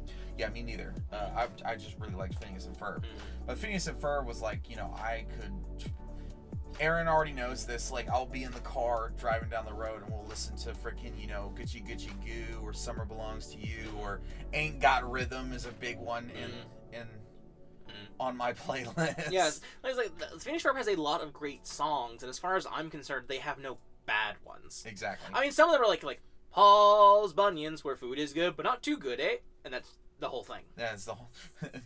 In the mall, up and down the escalators in the mall. Freaking just, there's no... Like, Dan Povenmire is just a... There was one episode where Doofenshmirtz's whole thing is like, my entire life I've been told, don't make mountains out of a molehill. Don't make mountains out of a molehill. Don't make mountains. You know what? I will make mountains out of a molehill. And, like, actually turned a molehill into a mountain. I was like, I didn't get that joke at all as a kid. Yeah, neither did I. I didn't know that was a phrase. Yeah, I'd never heard that before. So I was like, what? Yeah, no. Also, the scheme where he used aluminum foil to try to, use a magnet and, that wouldn't have worked. Because aluminum foil is not magnetic. But, the steel beams and stuff like that were, being used in a lot of the construction of those, Yeah, those would have been magnetic. Yeah. So your plan technically would have worked, but, not in the way you intended. Not in the way you intended. Unless he was, specifically, aluminum foil, specifically. Yeah, it only magnetizes to aluminum foil. Well, then that's not magnesis! Well, there's, 6 different forms of magnesis. Yeah, so. fair. Then we have... so after Phineas and Ferb, we have one that I'm not 100% sure you watched. When it came out, I thought it was very strange. It's Fish Hooks. Yes, because Kyle Massey's was also here, and he was the annoying one. And I think Ashley Tisdale was also on there. I don't know. Could be wrong. That one was one I would skip if it was on. Yeah, me too. I didn't. I didn't think it was that great. I didn't really love it. There was times where I would leave it on, but I wouldn't watch it. I just thought it was weird. It was a weird show. Yeah, and not weird in a good way. No. Like Amazing World of Gumball is like weird in a good way. Yeah, this is another example. Like I said, Phineas and Ferb was the beginning of like an era where they were changing how their cartoons worked. Exactly. And Fish Hooks is a great example. And then we go to a weird but in a good way show. One of the best shows Disney has ever made. Best plot lines Disney has ever made. The story was made. It told its story. It stopped. Okay. Can you give it a guess? No. Okay, it's a 2-season long show. No. Triangle Man. It's Gravity Falls. Oh, I've never seen it. I know you haven't seen it, but it is one of the best shows Disney has ever made. This is not just coming from me. It is such a beautiful show. It told its story. A lot of people would want it to continue. Well, it was a mystery show. You can only do that for so long. I know. I don't want a continuation of the original plot line. Like, he's flat out stated. Did you know that Gravity Falls is canon to Rick and Morty? There's hints. Legally speaking, it can't be. Yeah. But, like, you know, the creators for both shows are friends, so. But, you know, it was one of those things where it was like, the guy was like, I told my story, I'm done. And I'm like, I have high respect for that. But, like, don't continue that story. Give me another one in the same universe, and I'd be happy. Like, it doesn't even have to be... Well, I remember, like, one of the things that I've heard of the show is that they introduced Wendy, and she was, like, super competent. Like, oh, crap, she's super competent. We're gonna put you in a box. You're not allowed to be in episodes anymore. Well, until season 2 when shit went to shit. Yeah, and then she was allowed to come out of the box again. Yeah, exactly. You know, well, Wendy was super competent. Now, I was always more of a, like, because people were like, you know, people would ship a lot of characters in Gravity Falls. You know, actually things that I've seen in Gravity Falls have been, like, you know, Gravity Falls, the anime, where people, like take scenes and, like, reanimate them in anime style. Yes! They are so good! Like, the scene with the taco. It's like, they're eating the taco in the car, and she's like... There is one bit in Gravity Falls that I think is legitimately good. It's, like, an episode where, like, Dipper was, like, you know, something happened, and, like, a character from, like an arcade fighting game came out. Yes! Okay, you stay here? This is a steal. As I can stand. It's like, that is a great joke. That is so good. Oh my goodness.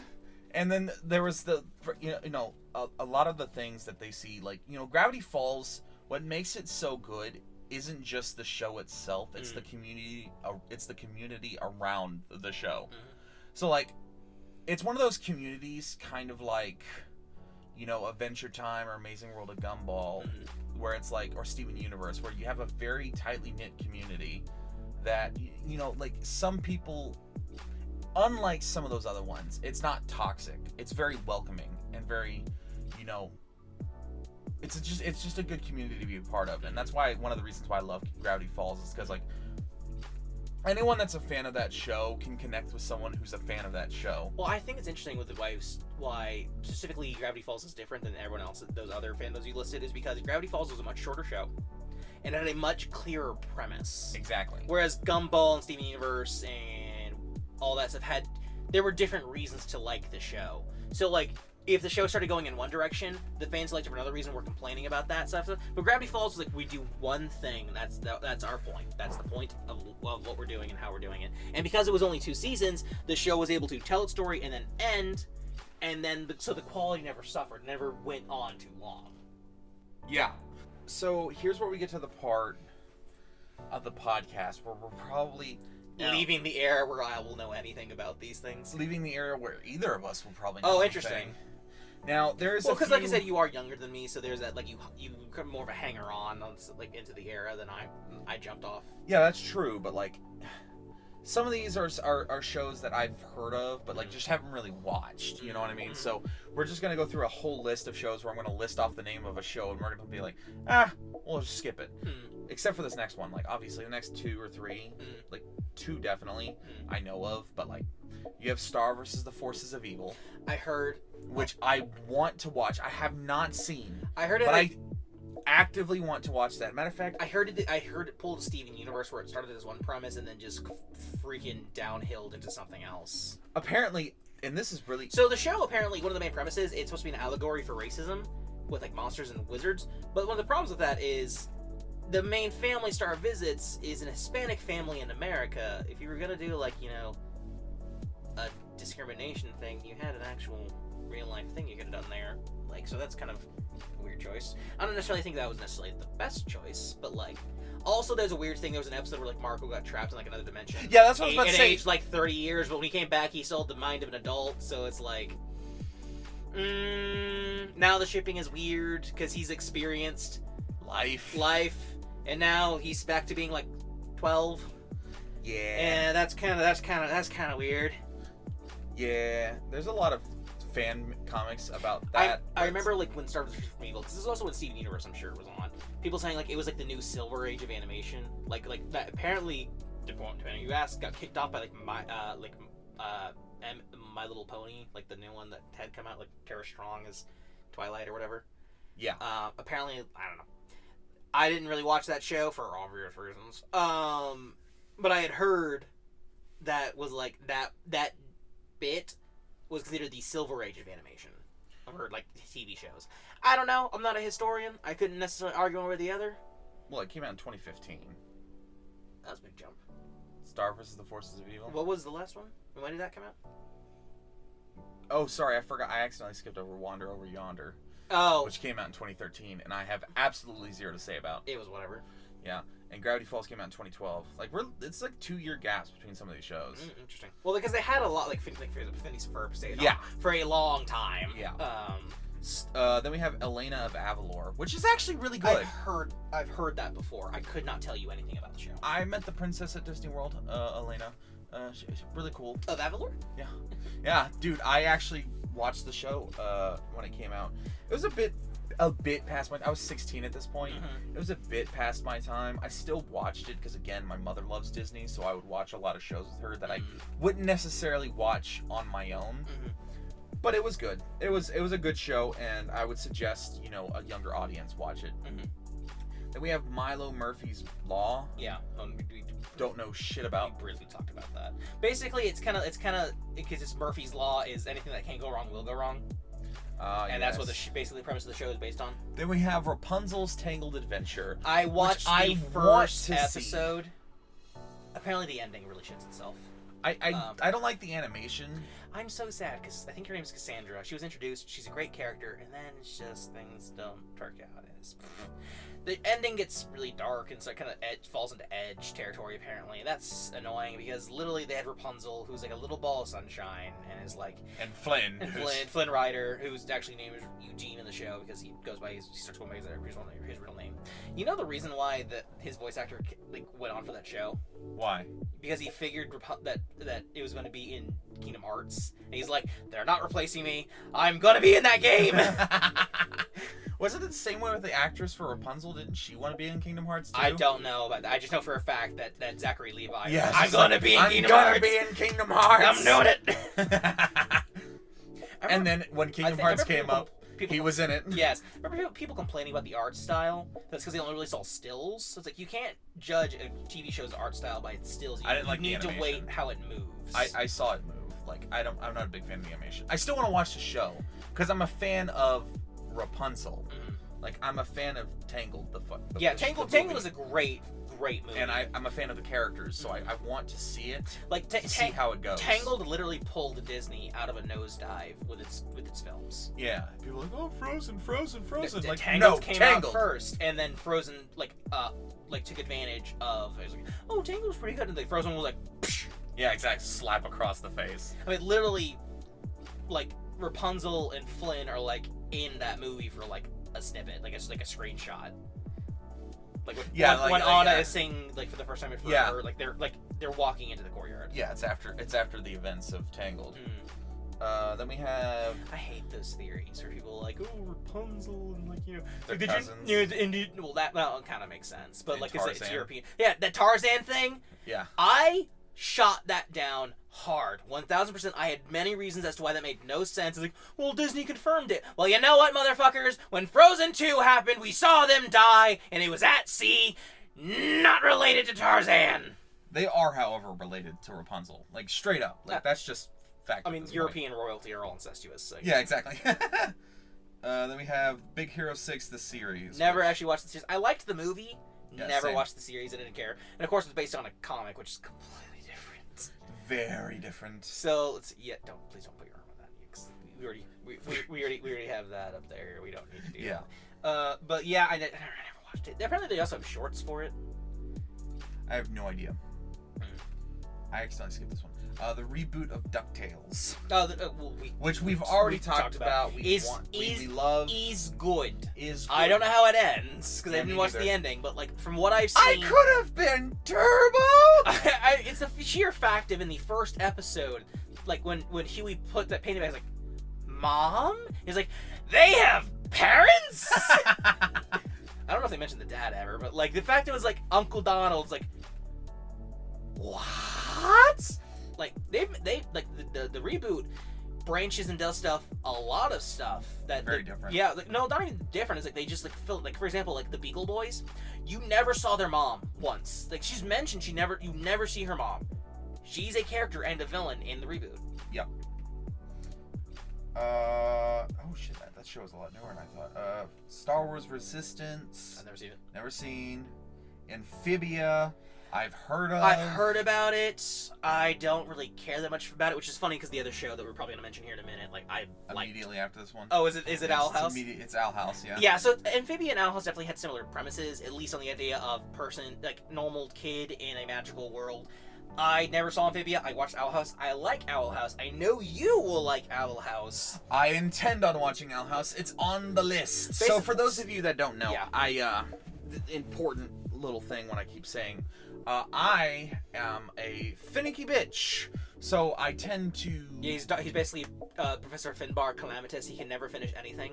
Exactly. So what I have done is I have made several lists in reverse alphabetical order from Z to A of games to complete, anime to watch. Prompted by an internet thing. Yeah, prompted by an internet thing of video games to play, anime to watch, cartoons to watch, and live action shows to watch in reverse alphabetical order. And Owl House is my O for animated cartoons. Well, all cartoons are animated, but you know what I mean. Yeah. And so, I am actually very excited to watch Owl House.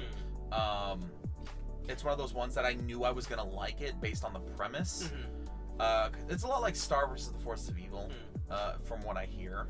Well, apparently, so I'll tell you that in premise, it was supposed to have 3 seasons. Yeah. But they were told that they weren't getting a 3rd season, so they needed to so basically she had to cut the filler stuff that would have been used to help flesh out some of the characters and make things a little more.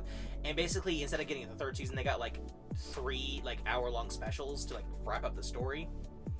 So season 1 and season 2 are pretty season 1's really well paced. Season 2's half the first half, and then it just has to accelerate and just tell the story to be able to give it an ending. But does it get the ending? It does get an ending. Okay, good. It gets... I liked it. I will not say that the ending it ruined it or anything. The ending is not bad. I think it started delving into certain topics that it needed more time to actually make not edgy.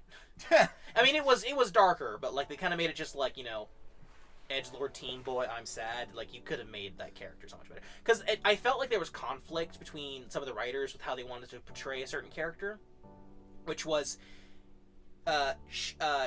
shitty, fun, teenager, villain, kind of Vanitas territory, where it's I'm an asshole, and I'm funny, but I'm also evil. And then, traumatized, manipulated, thinks that he's doing the right thing, but is actually a villain and has no idea territory. And they kept flipping back and forth between him for a while, and then he just ended up being the second one. And it's okay. I mean, they had a pure evil villain. This was a henchman that was supposed to be around the main character's age, so she can kind of have a rival. Because the rival she had pivoted and was no longer a rival. Then after that we have the Ghost and Molly McGee. I've never heard of that one. I've heard of it. Wait, no, is that the one that Ghost has No, I have heard of that one. Yeah, I've heard of it. It's just I have no intention of ever watching it. It's did I want to see it? No. Am I glad I saw it? Also no. Here we go to the live action ones. Okay, so that's the last one. That's the last animated one. Interesting. All right. Here we go. I knew more of those than I thought I would. Flash forward. I have no idea what that is. Famous Jet Jackson. Yeah, I know that one. I've heard that one. I could not tell you anything about it, but I recognize the name. The Jersey. Are these the original movies? Nope. These are shows. These sound like original movies. I promise these are shows. Okay. Even the Jet Jackson did have a movie, and then it became a show. Even Stevens. Yes, I saw that one. Okay. That was I think, if not his origin, like very early in the career of Shia LaBeouf. Yeah. And also Twitty. No, I'm thinking of a guy who's in Boy Meets Girl. Not Boy Meets Girl. Boy Meets World. Never mind. Lizzie McGuire. Saw that one with Hilary Duff. It was fine. That was kind of the premise where she's like, when she would talk to herself like in her own mind, it'd be like an animated little character. Yeah, I think so. Yeah, that was weird. I didn't really watch much of it, so I don't really have a lot of opinions on it. No, I didn't really watch it on the chat. It was definitely a show my sister was watching more than I did. That's So Raven, which is a show that I definitely watched a lot. Another great theme song. Yeah, another great theme song. Yeah. And the premises were fun, and I liked the characters. Mm-hmm. Which led to, some other stuff in the future. Raven-Symoné was in a lot of stuff for a while around that era. Yeah, like she was in the second Princess Diaries movies. Yeah, the actress. Yeah, that's why I said Raven-Symoné is her name. Yeah, I know.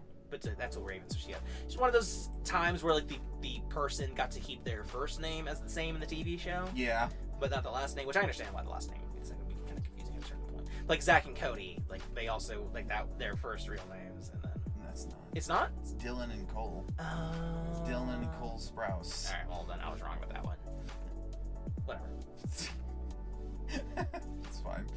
Phil of the Future, which I watched that one. That was a weird concept. Because, like, it's like, oh, I'm a teenager and I'm falling in love with this girl that's like, 50 years in the future, is an adult, and I'm kind of, relationship, but like, you can't have a relationship with her because you're from the future, and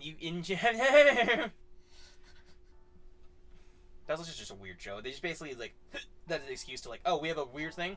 We'll give them a future gadget like the Wizard that can do a literal universal remote. You ever seen Click? Yeah. It's like that, but also if it was a TARDIS. Oh my goodness. It's weird. Oh, Sweet Life of Zack and Cody. Yeah. Which I definitely watched a lot of. And Here I am in your life. Here you are in mine. Yes, we have a sweet life most of the time. Yeah, that's all we can sing. Yeah. No, I was a big fan. I definitely wanted a little bit more of that. Mm-hmm. And, obviously we got that with Sweet Life on Deck, but there was a lot of characters that were missing between Sweet Life of Zack and Cody and Sweet Life on Deck. Mm-hmm. Now, obviously, they added new characters, but Well, it was one of those things where it started off when Dylan and Cole were pretty young, and obviously the time passed to the age, so they had to change up. Because they never really focused on them. Obviously they were in school. They had friends that were from school, but they never had focused on them being in school for the show.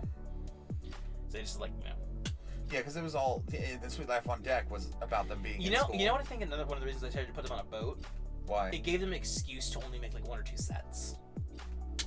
Well, no, because they went to other countries a lot. But most of the time, yeah, it was just 1 or 2 sets. I mean, in a hotel, you could basically you'd lobby into any room besides London's could be in any room in the hotel.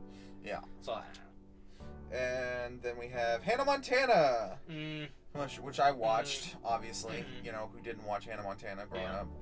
This came out 2006. Mm-hmm. Corey in the House came out in 2007. Mm-hmm. It came out a lot sooner after that. So that is one of the few examples of Disney doing what... It's my favorite anime. What Nickelodeon did, which was taking a character from other shows and then making a new show with them. But this one also did...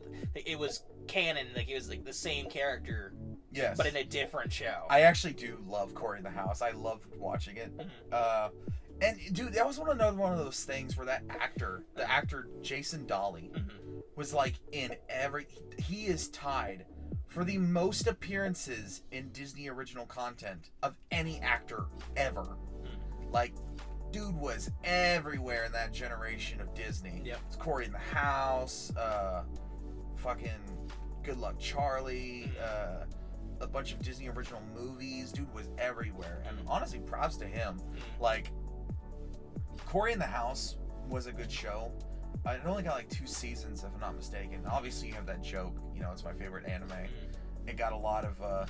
I kid you not. It's gonna be on. I remember bringing it up. It's because some of you people who are listening might have heard wait, you missed some animated shows. I think those are gonna be listed on like Disney XD. It's gonna be an extra list. So if you think we missed an episode, like or a show, like because there's one that I thought I was like, wait, we skipped it. I realized that's a different list. So give us a minute. We'll get to that one. Yeah. Keep that in mind though, just in case. Yeah. Then we have Wizards of Waverly Place, which I watched all the time. It was one of my favorite shows growing up. I had a huge celebrity crush on Selena Gomez. I was in love with that woman, and I like the hijinks that they would get up to in like I there was one episode that I explicitly remember where they would like doing a band. And they're like, the parents were like, oh, you never succeed in that. So like they used magic to like make an audience or something for their band. Do you remember that episode? No. Do you remember much of Wizards of Waverly Place? I do. Yeah, but not that one. Or the relationship between her and the werewolf, and then and then Justin had a vampire girlfriend, and then one scratched the other, and the other bit. And then she bit him. He's like, oh, whenever I get scratched by a vampire, I get turned into a wolf permanently. He's like, oh, whenever I get bit by a werewolf, I lose my youthful appearance. And become an old lady. Yeah. So they lose both of their... And then the way that show ends, like... There was always a part of the premise, for those of you who don't know, basically, wizard families are only allowed to have one wizard per generation per couple. So... the father, Jerry, was the wizard, and the mom was a normal human. She didn't have powers. But Jerry, like, the three kids of the main show, had two siblings. And they were supposed to be a mirror. Like, Jerry was Justin, and then, like, they had a daughter who was supposed to be, Sam? No. Alex. And then they had another guy who kept the powers because Jerry won the powers, but then gave the powers to his brother so he could marry the mom. Yep. And that's supposed to be parallel to Max, the younger sibling. Who's an idiot. Yeah. So, but my problem is, okay, why? And if you're a wizard, why would you ever have more than one child?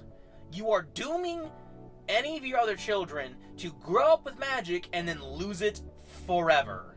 Yeah. Why would you ever have more than one child in that situation? And why is only one child allowed to keep the magic? Yeah, they don't ever explain. They never explain that. And then they do that whole thing, like, towards the end of like, at the beginning of the series, it was incredibly fun. But towards the end, they got to that whole thing where it's like, oh, you broke the rule of magic. So they, like, take away their magic and then force them to relearn all of the magic they've ever learned. Yeah, I think Max as a character in that show was a waste. Like the only reason he was there for like younger audiences to be like, oh man, it's funny. It's like he was a waste of a character. Oh, absolutely. All the characterization, obviously Alex was supposed to be the main character of the show. Well, Alex was the main she was the one that had characterization. She's the one that learned the lessons, yada yada. Which is why, as much as I disagree with it, that like in the movie where they did the challenge and she won the magic, which is bullshit. Justin 1000% was the way better wizard, knew way more about magic, practiced way more than Alex did. She only ever used it as a convenient excuse to get out of a situation. Justin 1000% should have won that, but she was the main character and she was the one that needed to learn the lesson, so she had to be the one that won the powers. Actually, Justin won the powers. Not in the movie. He won the powers. Ultimately, but yes. He gave it to her because technically she saved him. And he wouldn't have won if she hadn't saved him. Not in the movie? Yeah, that's how it went. No, that is not how it went. That is how that went. No, because basically what happened is the tournament was they could only use magic based upon the 4 elements. And so Justin like turned her into water, and she used her magic to basically create herself as a plant and reached for the magic and won it and said, I did it. I'm a full wizard now. She won.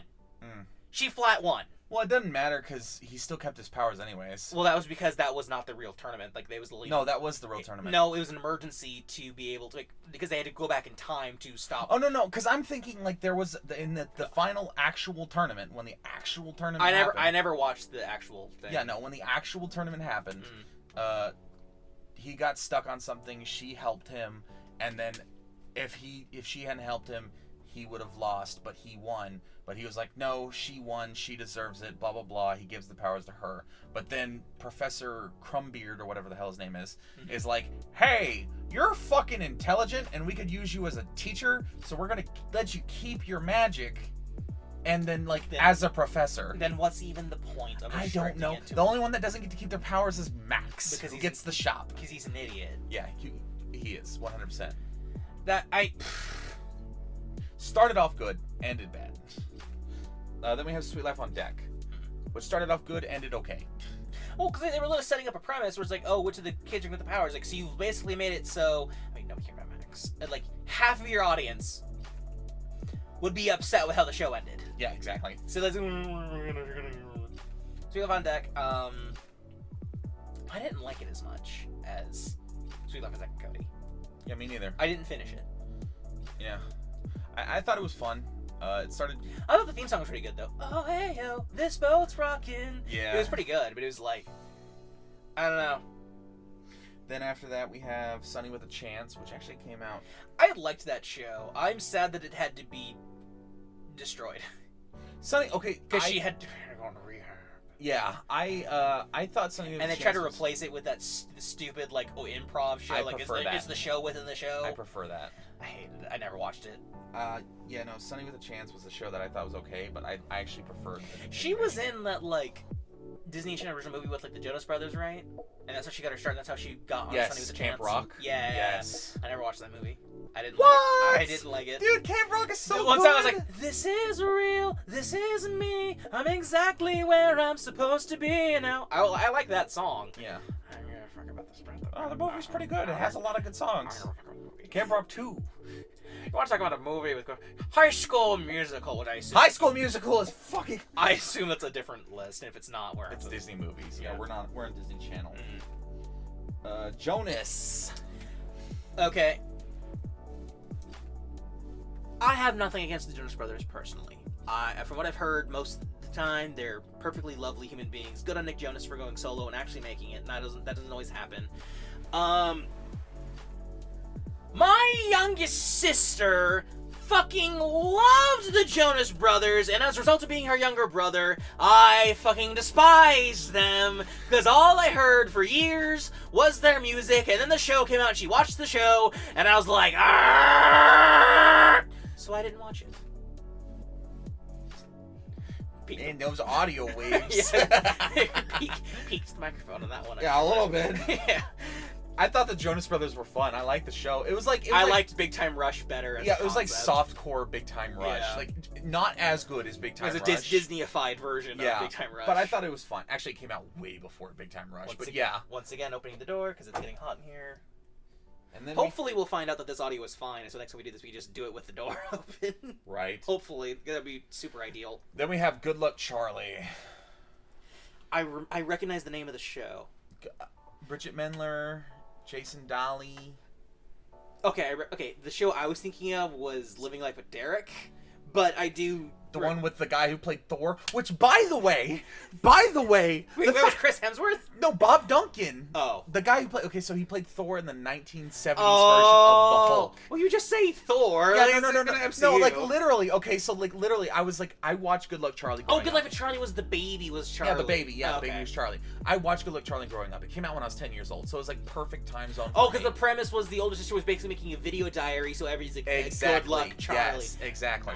So what happened, right, is I was watching the show, and I always thought Bob Duncan was awesome. Bob Duncan is peak dad, by the way. Oh, we need to add him. We need to add him to the list. Oh man, okay. Please go ahead and write that down while we're thinking about it, because I can't believe I didn't think about this. But now that this has come up, peak dad, love Bob Duncan. Anyways, dude was like, they make a lot of jokes about him being fat and being bald and stuff like that. I found out, like, I went back and watched the 1978 with Hulk with, like, Lou Ferrigno, and it was, like, one of the episodes with Thor, and I was like, is that Bob Duncan?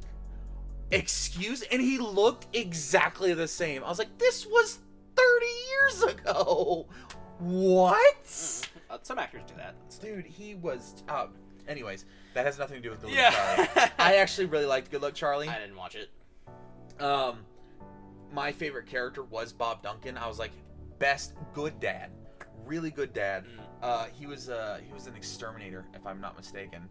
And as you got later on in the show, it was one of those shows that like started off with like no real plot, just like episode by episode. And then as you got along into it, it kind of had more plot stuff. Like there was this thing where like where Bridget Mendler's character her boyfriend cheated on her. And like it was with another girl, and the two girls get together and they make a song about him being a cheater, and I'm like, I don't know, this is kind of a little weird. So like as it goes on, I thought we already had John Tucker Must Die. I was like, it gets a little weird as it goes on, and obviously they had to cancel the show. It went on for quite a while. I think it was 4 years. So like it went on for quite a while, but you know, I thought it was good at the beginning. Towards the end, it was kind of. It happens a lot with Disney shows, believe it or not. After that, we have Shake It Up, which is Zendaya and Bella Thorne and the dancing show. I recognize the name. I didn't watch it. I did, obviously, because again, my generation. And I also loved it because Selena Gomez sang the fucking theme song. And I love Disney really was trying to take cues from Nickelodeon. Yes, hardcore. Because they took Zendaya and they put her in KC Undercover. Because basically, from what I'm seeing it, they were literally like, okay, like Drake and Josh, and then like Zoe 101, and all these shows like actually they started in the doing that in the mid 2000s, and then like the 2010s came around, like okay, well Disney, Disney's doing that because like they took Zendaya and they put her in KC Undercover, which is a show that we'll mention later. You don't know what it is. No. You don't need to know what it is. Nah. It's lame. Okay. She's like a spy or some shit. It's not very fun. Then we have Ant Farm, which is the one with the kid who is like a super genius. Yeah, the kid is like a super genius, can remember everything. It's yeah. Like, and then they kid were trying who's like to push that the actor. artist, the main character girl. No, yeah, the guy. They were trying to push him. Ant Farm was led by a girl, not a guy. Was it? Yeah, the African girl. There was a the artist. I don't know. Yeah, no, she was a singer. The leader was the main actress was the singer, and then you had the artist boy, and then the genius girl with the photographic memory or whatever. I don't know. I didn't. Clearly, I didn't watch it. And then there was Austin and Ally, which I didn't really watch. Recognize the name. I didn't watch. I did watch a little bit of it just because I thought Zeke was like peak insults. Like every time Ally would walk up. So the way it was like Austin was a singer and a musician, but he could not write a song to save his fucking life. Okay. So Ally could write music, but was terrified of singing. So she would write the songs and Austin would sing them, right? And Zeke was Austin's best friend, and he had another girl that was Ally's best friend. I don't remember her name. But like every time Ally appeared on screen, Zeke would hard burn her. Like you know, like Ash Ketchum with Misty. And it's like, that's the ugliest thing I've ever seen. Well, you've clearly never looked in a mirror. You know, like every time. And it was just like on-site rivalry. It's like, oh no, Brock it's like, I don't see a beautiful woman. Turn around, Ash. Misty, only one of us can be going crazy at a time. Exactly. Ash just spent that whole series just demolishing Misty. Well, Misty kept like tooling on him, so yeah, that's true. But yeah, it was fine. The best thing that came of that show was the fact that it made the actor for Austin, you know, it led to Teen Beach Movie. Depressing. Dog with a Blog. I had not heard of that one, actually. I have. I watched it. It's about a talking dog that with has a blog. Yeah. You know what? I think someone in the corner of my brain is like, oh yeah, that was stupid. I didn't watch that one.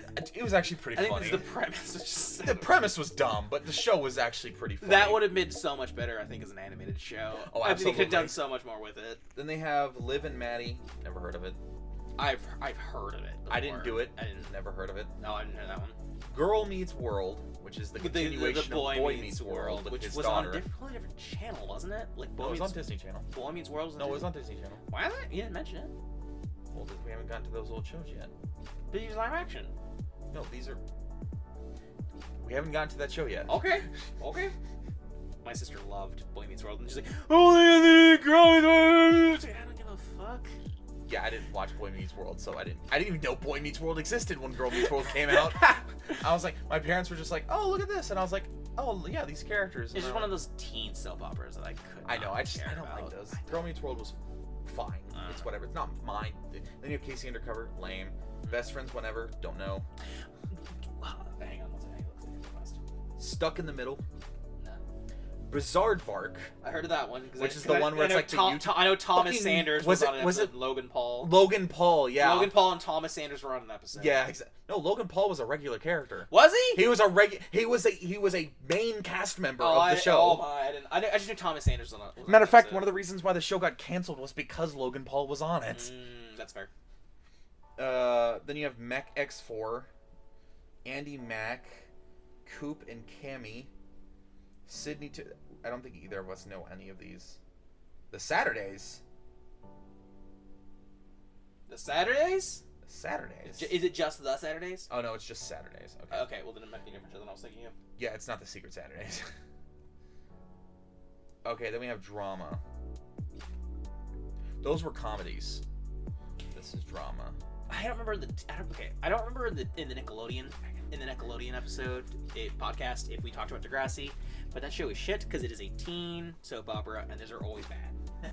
Oh, we're gonna go through like 100 shows that I've never seen and know nothing about. Just gonna rapid fire off. Yeah, we're gonna rapid fire and just like we're gonna go through a lightning round. We're gonna go for a lightning round and just. Dude. What? The pillow I'm on is so sweaty. I'm just leaning on it for like 3 hours because we're at 3 hours at this point. 2.5 hours. Oh well. There we go. I have the exact timer right here. You can't trick me. You can't lie to me. So yeah, we're gonna go through this entire list of shit that I have no idea what it is, and just spout off if you know something. All right. So if I will only say anything if I have heard the show, just to make this go faster. Here we go. Teen Angel Returns, Secret of Lost Creek, Emerald Grove, So Weird, In a Heartbeat, Secrets of Sulphur Springs, Epcot Magazine. Oh wait, this is reality TV. We're skipping that entirely. No, because I would not have probably watched any of these. Yeah, me neither. No, game shows. Nope. I didn't watch the game show. Variety. Okay. Welcome to Pooh Corner. You and Me Kid. Mousercise. Dumbo Circus. Videopolis. The all-new Mickey Mouse Club. Adventures in Wonderland. Really Wild Animals. Don't know how to pronounce that. Going Wild with Jeff Corwin. So Random. So Random was the one with the... That's So Random. Yeah, it was Sunny with a Chance, which I actually watched. I didn't like it. I watched an episode, and that was it. It had a lot of good skits. Like, you should go back and watch some of those actual skits. Nah, because I don't really like the improv thing on the TV shows. Like, I didn't like all that. I didn't like. I don't like Saturday Night Live. I'm skipping all these because I think these are they're mini series and specials. So skipping those, skipping all the shorts. Okay, that was it. So much for the lightning round. Well, yeah, because I was like, okay, we're gonna know. We're just gonna none of these. So we're going to syndicated, which means stuff that was made by someone else but Disney owns. Okay. 7D. This is on Disney XD, by the way. 7D. Okay, Aaron so Stone. people also who don't know, Disney XD has had many names over the year. Like back when I was first watching it, it was Jetix. It was called Toon Disney. And then Jetix. And then it became Jetix. And then it became Disney XD, as far as I'm aware. Aaron Stone, Adventures. I heard that one. Of the Old West. So Aaron Stone was basically, there was a guy who was really, really good at I think it was like an MMO or something like that. He was like the top player in the game. Oh, yeah. And so they utilized him as like, okay, we're going to give you all the gadgets and stuff that you use in the show. We're going to make you go on actual real-life missions. Wow. Wow. Wow. Oh, wow. Adventures of the Old West. Boy Meets World. That was another show that my sister really liked, and therefore I hated it, just because by the transitive properties. Brotherly Love. Buzz Lightyear of Star Command. I loved that show. Yes. That show was freaking amazing. And super Rule 34 female character. Oh, 100%. Like, Jesus. It had its own animated movie first, and then it became a TV show. Like the fact that they took that... And Tim Allen still voiced Buzz Lightyear in that show and movie. Exactly. And it was great. It was fantastic. And if anyone who's ever seen Last Man Standing, which is basically was Tim Allen's most recent, as far as I'm aware, it might still be going on. I don't know. It got canceled for a while. They would make jokes sometimes about Tim Allen's career, like Tim Allen's like, Santa's like, you're never gonna catch me in a Santa suit. But one of the daughters was like, I can't watch that movie with the talking toys. I keep thinking I hear my dad's voice. Oh my goodness, that's fantastic. Okay, for some, because did you like in the opening like theme song is like to infinity and beyond. This is the actual catcher, but for some reason the cartoon at some point they changed it to infinity and somewhere. That's the thing that happened. I don't know why they did that. I don't remember. Dude, I just remember loving the show. It was really, it was a really good show. I remember when it would come on, and I'd be like, "Oh my god, it's Buzz Lightyear!" That opening theme song definitely was like, it was definitely brushing up against Star Wars at the time. The actual like music to the theme song, which isn't a big deal anymore. There's one missing on here. Is there? That I'm hoping, because it was a Disney XD. Is listed somewhere else? Yeah, I'm hoping it's listed somewhere else. Dinosaurs, which was I think a show. Was it supposed to be the show based upon the movie? Dinosaurs CG movie? I guess. I didn't watch it. Disney's Doug. Yeah. Which is different than Nickelodeon's Doug. Donald Duck Presents. Donald's Quack Attack. Fillmore. Future Worm. Fillmore was basically a detective show, but in like school. So he's like a hall monitor and stuff. So it was literally like a crime drama, but like in a school. So it's pretty funny. Gamer's Guide to Pretty Much Everything. I heard about that one. I didn't watch it. Yeah, me neither. Good Morning Mickey. Have a Laugh. High School Musical, the musical, the series. I didn't know there was a series. Yeah, there was, baby. I didn't know there was a series. It's High School. Oh wait, that's Disney Plus. Came out 2 years ago. Oh. High School, the musical, the series. That's the name. Oh my. Why? I don't know. Honey, that was a huge shark jump, in my opinion, near the third movie, where it's like, oh, our school musical for this year is going to be retelling the story of our seniors. What? What? Weird. What school would ever do that? None. Who would go to see that besides the parents? Which is usually people who go to see the musical. But like, who else? Like these students would know this. They participated. I was part of this story. I was singing the musicals. I was there. I was in the lunchroom. I was dancing. I was there singing the status quo, baby. I know what happened. Then we have Honey, I Shrunk the Kids, the TV show. They made so many of those movies, and I just didn't care. House of Mouse. Oh, House of Mouse was a great show, actually. That was a great show. Because basically, I don't know if do you know what it is? No. Basically, it was Disney owned a nightclub. And basically what they would do... Oh, I just saw the show that I was... It was basically what they would do was Mickey would show up and like, here's a great cartoon. Basically, it would be a way of introducing the classic Disney, like, Mickey Mouse cartoons. Not classic as in, like, you know, like the black and white stuff, but like, they'd basically... It was how they would show their Disney animated shorts now that they weren't showing, like, many, like, cartoons in, like, theaters anymore. Because that's how you used to watch cartoons. You would go to the theater and they would show cartoons. Yep. So House of Mouse was essentially their way of doing that in the modern era before streaming services was a thing. And then we had... And the audience was always like Disney characters, like the characters from the movies, from the cartoons. Not so much the cartoons. They tried to pivot away from that. But it was like, so you'd go in there and be like the waiters were like the penguins from Mary Poppins. Yes, I remember that. Yeah, and then so it'd be like whole thing. It was a fun, cool show. I liked it a lot. I probably should go back and watch some of it because it was. It's like, I've seen a horse fly, because it's the crows. Like, I've seen a horse fly. This Pegasus. I've seen a house fly. And it's like, oh well, they actually brought the crows back. Interesting. I'm in the band. I know that one. Yeah, because like. Here's the one that I was thinking of. These are all Disney XD, by the way. This is like a fire off of Disney XD. But this is the one I was These are all live action ones for Disney XD, though. This one isn't. Kick Butowski. I watched the shit out of it. So Disney XDs doesn't differentiate from animation, it's just shows? Yeah, this is just shows. Interesting. I fucking love Kick Butowski. Dude, so it was Kick Butowski and the little blonde kid, and I remember a lot of, like, one of the episodes where he was like, yeah, the Viking shit would happen all the time. He'd be like, dude, I need to go back and rewatch Kick Butowski. You know, that show, for some reason, wanted to draw everybody's butt. And it was really weird. Screw you, dillweed. Kick Butowski. Oh my goodness, dude. a lot of these shows I need to go back and rewatch because like a lot of these ones, it's like I know I love, but my opinions on them are memory fading because like I need to go back and rewatch a lot of these. That was one of the things that kind of put me off from Kick Buttowski. He's like, why do they keep putting so much emphasis on his butt? His butt is very emphasized. Why? It's not something that I thought of when I was a kid. I was very well like, why? It came out in 2011, so like I remember watching Kick Buttowski. So I was 14 at the time. And then we have Kicking It. Yeah, because that was what they took the brother from Hannah Montana and made him like the instructor. Oh yeah. And Kirby Buckets. Lab Rats. Lab Rats was a weird show. Very weird. Very odd. No, that's the guy. That was the actor I was thinking when you said Ant Farm. That kid. Yes. He was the one they were trying to push. Yes.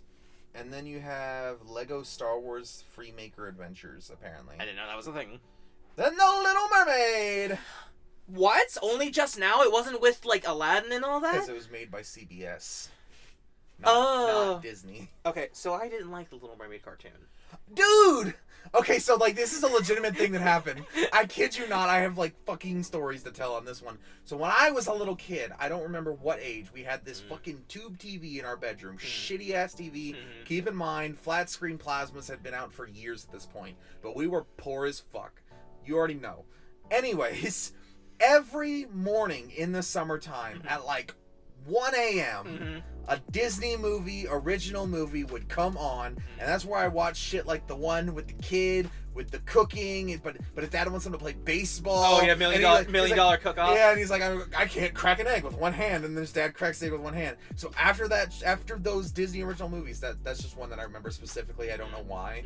Every day, after those fucking Disney original movies, it was The Little Mermaid. Every time. And I would almost always turn that shit off. You know what's funny that you say that about Little Mermaid coming out? It's like, you know, you're like the whole like the George Lopez show, the whole thing is like, yes, at 3 a.m.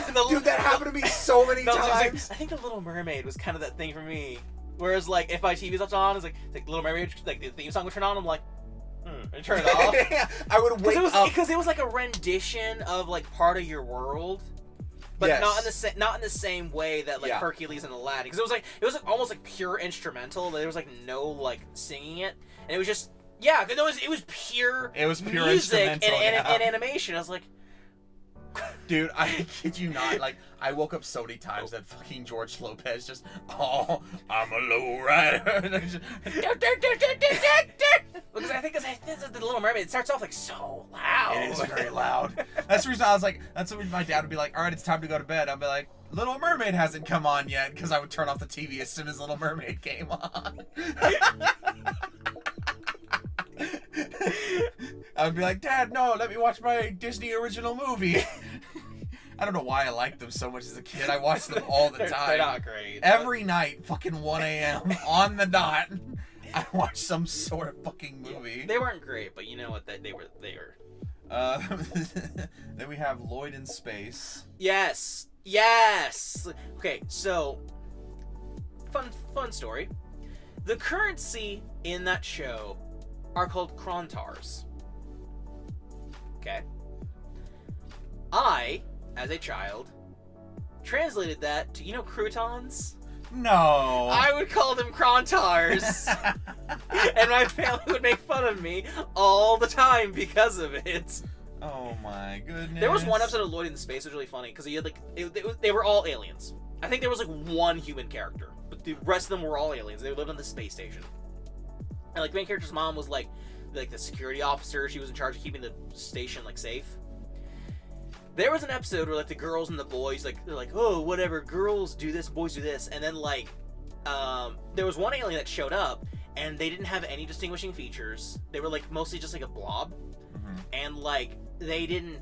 It was like, oh, if they have like rocket stickers, then they're a boy. If they have like unicorn stickers, they're a girl. And they had like completely different kinds of stickers. It's like, oh, well, the boys have like these really cool like racing like fire like stuff on like their bicycles. The girls have like sparkles, and like they rode a fucking unicycle. And so they came up with one, like, okay, here's how we're going to determine how they're a boy or a girl. So they got them like this giant Slurpee thing. And it's like a gallon thing. Just made them like chug this whole thing. And it's like, okay, they're going to the bathroom. We're going to see which one they go into. And they got water from the water fountain. It's like, what? What was that? I was like, oh, my species doesn't... That's not how we... So it turns out that species... when did that show come out? 1994. That species... Sorry, 2002. When that species, when they reach a certain age, decides if they are a boy or a girl. Ah! I remember that. That's like the only episode's plot that I can remember off the top of my head. What is this? Inclusivity in I know. 2002? It's another one of those examples where it's like they just kind of slipped it in there. See, that's good inclusivity right there. Yeah, and then, remember this was Disney. Yeah. Disney did that. Damn. Disney has always been kind of like a little bit more stick their toe in the water. It's like, okay, anyone make a mistake? You want to make a fuss? Next toe. Yeah. Now they're just like, I'm gonna fucking launch in head Well, first. it's because they have their entire foot in the water at this point. I was like, well, I'm already in the pool. Yeah. Then we have Lunchbox, Marsupilami. No idea. Mickey Mouse's Tracks. No. Mighty Med. Name sounds familiar, but... Mouse Factory. No. Mousterpiece Theater. I'm sensing a theme. Muppets Tonight, which is the Muppets, I assume. That seems like the Muppet Show or whatever. Yeah. The Mysterious Benedict Society. What? The Neighbors. You might remember this one. I don't know if you do. Pair of Kings. Yes! On the top of the world. We're in the top of the world. Yeah. Another Disney Channel show that was sung by Kyle. Yeah. Well, technically it was both of them singing it, but like... Dude, he was like all over the place. Yeah, he was, yeah. Yeah, I didn't actually watch that much of the show. I just like remember... Well, it's because like Raven Simone was like a big thing, but she started doing like other things, so like, oh, he was another... Then we have Pepper Ann. Pepper Ann, she's too cool for 7th grade. My eldest sister really loved that one. Never heard of it. Pickle and Peanut, Raw Tunage, Recess. Oh, yeah. Yeah. Yep, exactly. You know, it essentially was like, you know, they made like a lot of tropes on like, you know, like war movies and stuff in that show. Yeah, I know. Like a lot of stuff that like kids would not get. Yeah, like the Diggers and like the swing set, and, like King Bob. Yeah, I'm like, as a kid, I liked not the fact show. Not to mention that Gus's dad was a military man. But even as a kid, I thought that show was weird as fuck. I liked it. I loved it. Mm. I just thought it was weird. I was like, why? You know, what is going on you had, here? And you had like the Ashleys, I think was their name, and like their like clubhouse was like inside the tire pile. Yeah. And like apparently like the tough girl, her name was actually Ashley. It's like, no one can know that my name is Ashley. Apparently Disney Plus stuff is on here, like just straight Disney Plus stuff. You know how many times I've seen videos of like schools like remaking the Recess like theme song, but like in live action, so like them like doing basically the animation for the theme song. Wow. There are a number of videos of like, I guess it's like theater classes, like that makes sense. Like doing that. And of course, like, you know, the first thing that happens is he shoots bubbles, like this giant bubble gum, and it goes wah! So you have to like, they always like, use a balloon instead. God, I got canceled 3 times. Recess? Yeah, it was I'm not 1999 surprised. to 2000. I'm pretty sure it ended with like the movie. 1999, 2000, Disney's, 2003, 2006, yeah, and then 2008 to 2010. Yeah, I think honestly it's the movie. Like that's Disney used to do that. Is like if they wanted to get rid of the show, they just did a movie and that was the end of it. Yeah, which is a pretty decent way of like finishing. Yeah, movie cartoons. Right Now, Kapow. That movie was weird, dude. Yeah, I was like, I'm just gonna slightly adjust the moon's orbit so it freezes the Earth. Yeah. So American test scores will go up. Yeah, I'm like, what is your plan? What? What is going on, bro? You know, the really funny thing though is like, do you know who schools have the highest test scores? China, Iceland, Norway. He just like went off on these kids. Like, whoa. Yeah, dude, it's like watching the Simpsons movie. Yeah, it's like, it was. I feel like we're going from like 0 to 10. This guy like, came from a completely different genre, just plopped into this movie. I'm like, I feel like like, bro, I felt scared. I was scared to watch that movie. Like, as a kid. The premise is like the main character, like everyone else like splits up for the summer, so he spends summer alone. Yeah. And then he notices a laser being shot at the moon from the school. Because who goes to a school in the summer? Actually, a lot of people, if you actually know how schools run. Yeah. Like, so he has to like travel like a cross country tour like with his older sister. Not his older sister, no, because she doesn't show up till later. Like, he has to get on this bike and like bike to like theater camp for the big guy, sports camp for the black kid, like science camp for the nerd girl, military camp for Gus is the only character whose name. No, Vince was the black kid's name. I think that's the only person I remember. I remember it was so funny with like, you know, because the big kid is like he talked in this high voice and he sung in this deep operatic voice. Yeah. So he like they like walks up to him in his camp. It's like me me me me me me me. He goes me me me me. Me? Because like whisper in his ear. Also, this really funny stuff where like TJ, I think is the main character's name, gets kidnapped at one point, like trying to infiltrate the school. And so the other kids have to like go to get his big sister, who's like a teenager, is like working at like a fast food. She's in the drive. It's like, oh, him? Because he always comes in, like steals my diary and does it. Why should I ever help him? And then the big guy is like, because he's your brother and he needs you. Pull up to the second window. And there's like a whole thing where it's like the freaking like the teachers come in. It's like, it's the teachers. They're here to save us. All the kids like went in to try to stop it. It's very like Jimmy Neutron. Yeah, and, it's very strange. And like Max Keeble's big move energy. It was like the teachers like, and the teacher that was their teacher. She's like super nice and kind. She's like one of the only stand teachers. She just like say, whoa, and like the big like muscle guy shows up, and then he's like, you know, she's the vice principal. She's like old lady. She's like, oh, yeah. You Detweiler, this whole thing. Yeah. He's like, don't touch that. Don't touch the boy. And she like puts her. And the guy's like, you're like 70 years old. Like he smiles like, and she goes, and she's like going to town, like boxing on him. Yes. Oh man, dude, that movie was brilliant. Well, the show itself was weird. Yeah, I love it so much. Mm-hmm. On a fucking whole ass tangent on this. Because the movie was really good, actually. Yeah. It's just the show was weird. Therefore, the movie was like, those are rookie numbers. We gotta bump those up. Then we got The Santa Clauses, which is the new show based on the Tim Allen Santa Claus. Why? I don't know. Apparently, he's passing off the moniker. I don't know. I actually want. Does that mean he has to die? No. To fall off the roof and then turn into snow. Then you have The Sinbad Show. I didn't know Sinbad. Is that based off the DreamWorks Sinbad animated movie? I didn't know that was a thing. Man, I hurt my throat on that one. Yeah, you did. Oh no, it was the one with this is the one. The one with the fucking with Mandela. Sinbad, the live. Yeah, the Mandela effect thing. Yeah. The one who was in the Good Burger movie. Brother Reed, you have messed up my afro. Smart Guy, Star Wars: The New Yoda Chronicles, Star Wars Rebels. So bad. You know, it's so fucking weird to me that Star Wars, The Clone Wars is owned by Disney, but it aired on Cartoon Network. Because it was before Disney bought Star Wars. Yeah, I know. It's one of those weird things where it's like it's owned by by the rival company. I mean, I give it to Disney. That was like, okay, we're gonna make our own animated show, but instead of doing the clone, we're gonna jump forward a little bit in years and do like the rebellion. Yeah, that makes sense to me. It's just bad. Nothing else in that. Everyone hates Space Aladdin because he sucks. Because he sucks.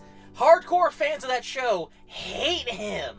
The worst character is the main character, and the best parts of the show are the parts that he isn't in. And then you have like the freaking the Twi'lek and the Jedi Knight. This whole thing is like Caden's his backstory is strong enough to cut the entire show. Like, he's supposed to be the main character.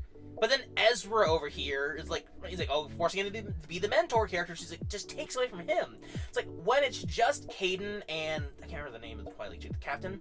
Like, they're adults because they're in a relationship with each other. So it's just the two of them. They can just be adults and do adult things. And, like, do good things. But then you have freaking, the Mandalorian chick who's like, oh, she's an expert combatant. demolitionist, a sharpshooter, and she's pretty. She doesn't really trust anyone and hangs out with herself. And she's an artist. Oh, and she's also the queen of the Mandalorians, and she has a black lightsaber. I didn't mention that, but like she's like written like a bad D&D character. Oh, and one more thing, she's only 16 years old. Which, in one hand, to have a teenager be this good at combat would be horrifying because this is a war. Yeah. Like people like the Avatar: The Last Airbender, these are like 12 and 14-year-olds, master combatants because they are fighting a war. Yeah. You don't really get that in Star Wars Rambles. No. Because like people were dying all the time in the Clone Wars. Like people were dying like it was going out of style. Yeah, like it was like a show. Legitimate thing that happened a lot in the show, and like you don't really because think you about it. didn't always get stories with Anakin and Obi-Wan. You didn't know if somebody was actually going to survive or not. Yeah, exactly. And then like most people thought Ahsoka was going to die. Like they thought she was just doomed. Yeah. Because she was Anakin's Padawan. And she ain't in episode 3. But then like only time people will die in Rebels is in like a cutaway or like off screen.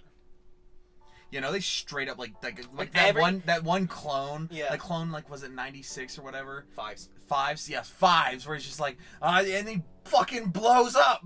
Mm-hmm. Motherfucker dies on screen. Mm-hmm. Or like the people that fucking like the couple of clones that the I think Jedi. I think you're thinking about Bad Batch. Am I? Bad Batch came out after Rebels. It's still part of Clone Wars. Because Captain Rex was in Rebels. Yeah, just really old. Yeah. Really. Well, because the accelerated aging from the clones. Being a clone. Yeah. Which sucks. Rex, that's why they have Rex, and that's why they have Ahsoka in that show, is because they were trying to keep the old audience from Clone Wars, but they weren't here to see any of the other shit. Because Space Aladdin has to ruin every scene he's in! Yeah. Even the scene that we get with Anakin versus Ahsoka. Yeah, literally Darth Vader versus Ahsoka. She's like, I'm gonna kill you because you killed my master. And Anakin can't bring himself to tell her that he's Anakin. Because the whole thing is like, this whole thing is like, oh man, this is an intense scene, the two of them dueling literally to the death. Because Ahsoka's trying to kill him, and on some level, Anakin or Vader wants her to kill him, but Vader like is too powerful, and also his thing is to kill Jedi.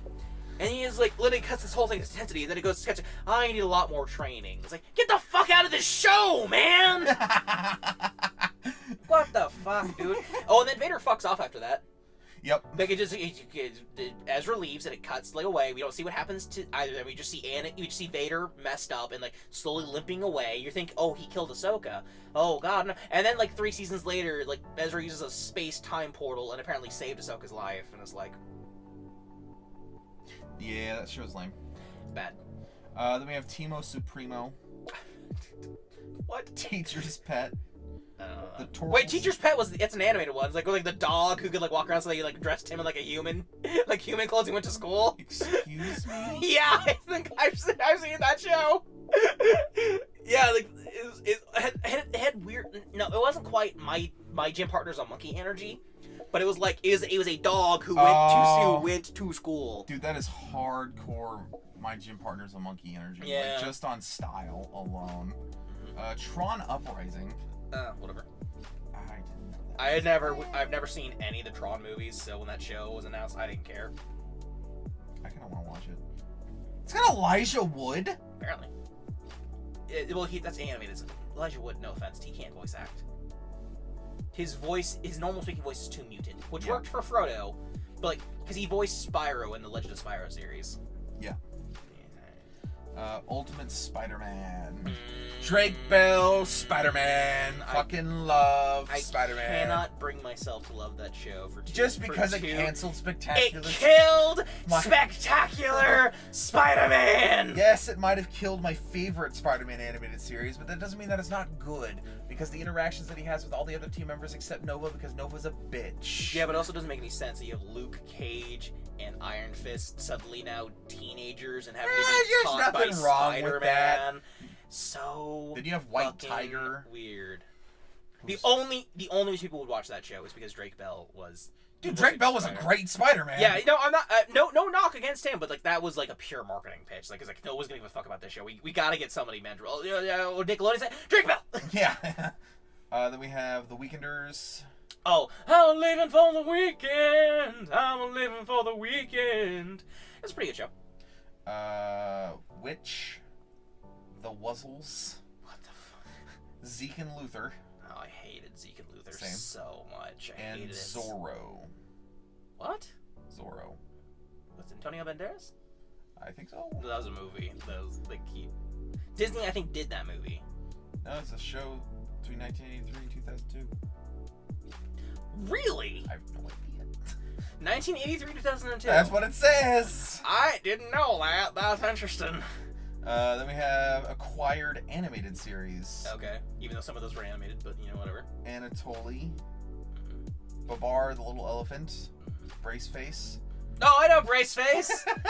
Do you know there's an episode of Braceface they cannot no longer show on television? Why? Because it involved her having like fake breasts that could inflate. What? Yeah, because she was trying to go to a party and because there's a teenage girl, they're making fun of her. She didn't have boobs. So like there's a scene where like her the thing is broken. It's constantly inflating on her chest. Oh, I know this show. Yeah. Oh. I only know that because people were like, "Oh, it's got like, we gotta share this clip of this happening all over the place because like, they don't want us to see it, so we gotta share it." I'm like, okay. I kind of gotta watch this now. The Braceface. Yeah, I kind of gotta watch this. I remember the theme song being pretty interesting. Let me just add that to the list. Put it on B for animated TV show. No, I already have Batman 2007. Oh yeah, The Batman. Yeah. Not to be confused with the Batman the movie. I just think the animation looks cool. Or the art style, anyways. Care Bears! I'm an intensive Care Bear. I'm an intensive Care Bear. Obviously, we didn't watch that. Yeah, no. Curious George. Oh, I liked Curious George. I didn't know it was Disney, but I liked Curious George. I'm pretty sure it wasn't Disney. It was like I think the live action one was Disney, but I'm pretty sure the cartoon one was I Cartoon liked Network. I liked the animated one. Yeah, I'm pretty sure that was Cartoon Network. Fraggle Rock, the animated series. I didn't know Fraggle Rock had an animated series. I don't know what the fuck Fraggle Rock It is. was a puppet. It's Jim Henson. Yeah, puppets. Dance your cares away. Holding for another day. Clap to play. Dude, Down Disney owns everything Jim Henson ever made. Go Away Unicorn. What? Don't know. Hotel Transylvania, the series. I did not know it had a series. There is one good Hotel Transylvania movie in the first one. Yeah.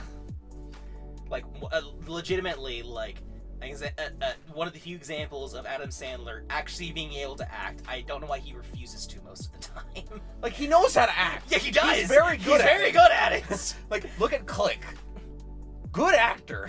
He is a good actor. You know why? He casts himself in shit all the time. He's like, I just want to make fun. I just want to make stupid movies with my friends and get paid to do it. And I do it in 6 months, and it comes out, and I make a bunch of money, and I have fun with my friends. That's it.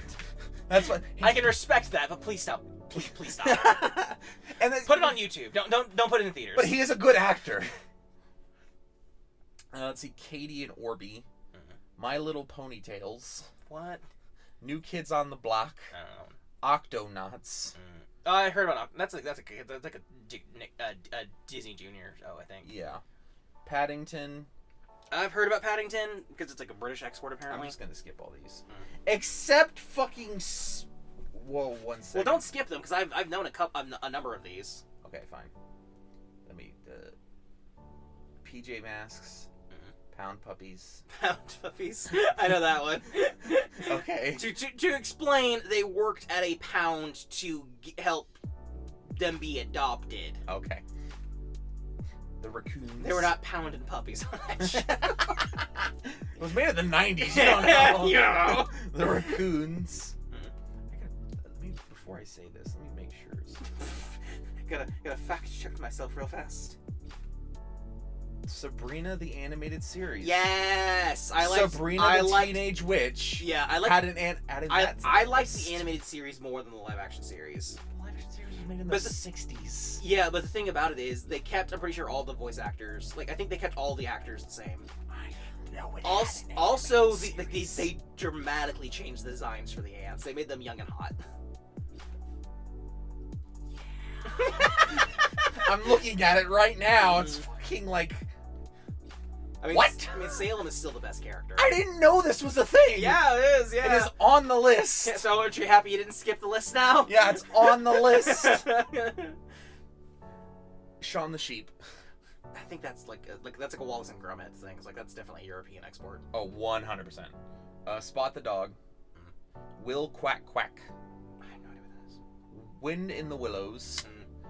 Yokai Watch. What? Yokai Watch. What? You don't know Yokai Watch? No. Okay. I mean, I recognize the name, but like... I'll show you a picture. Isn't it a game?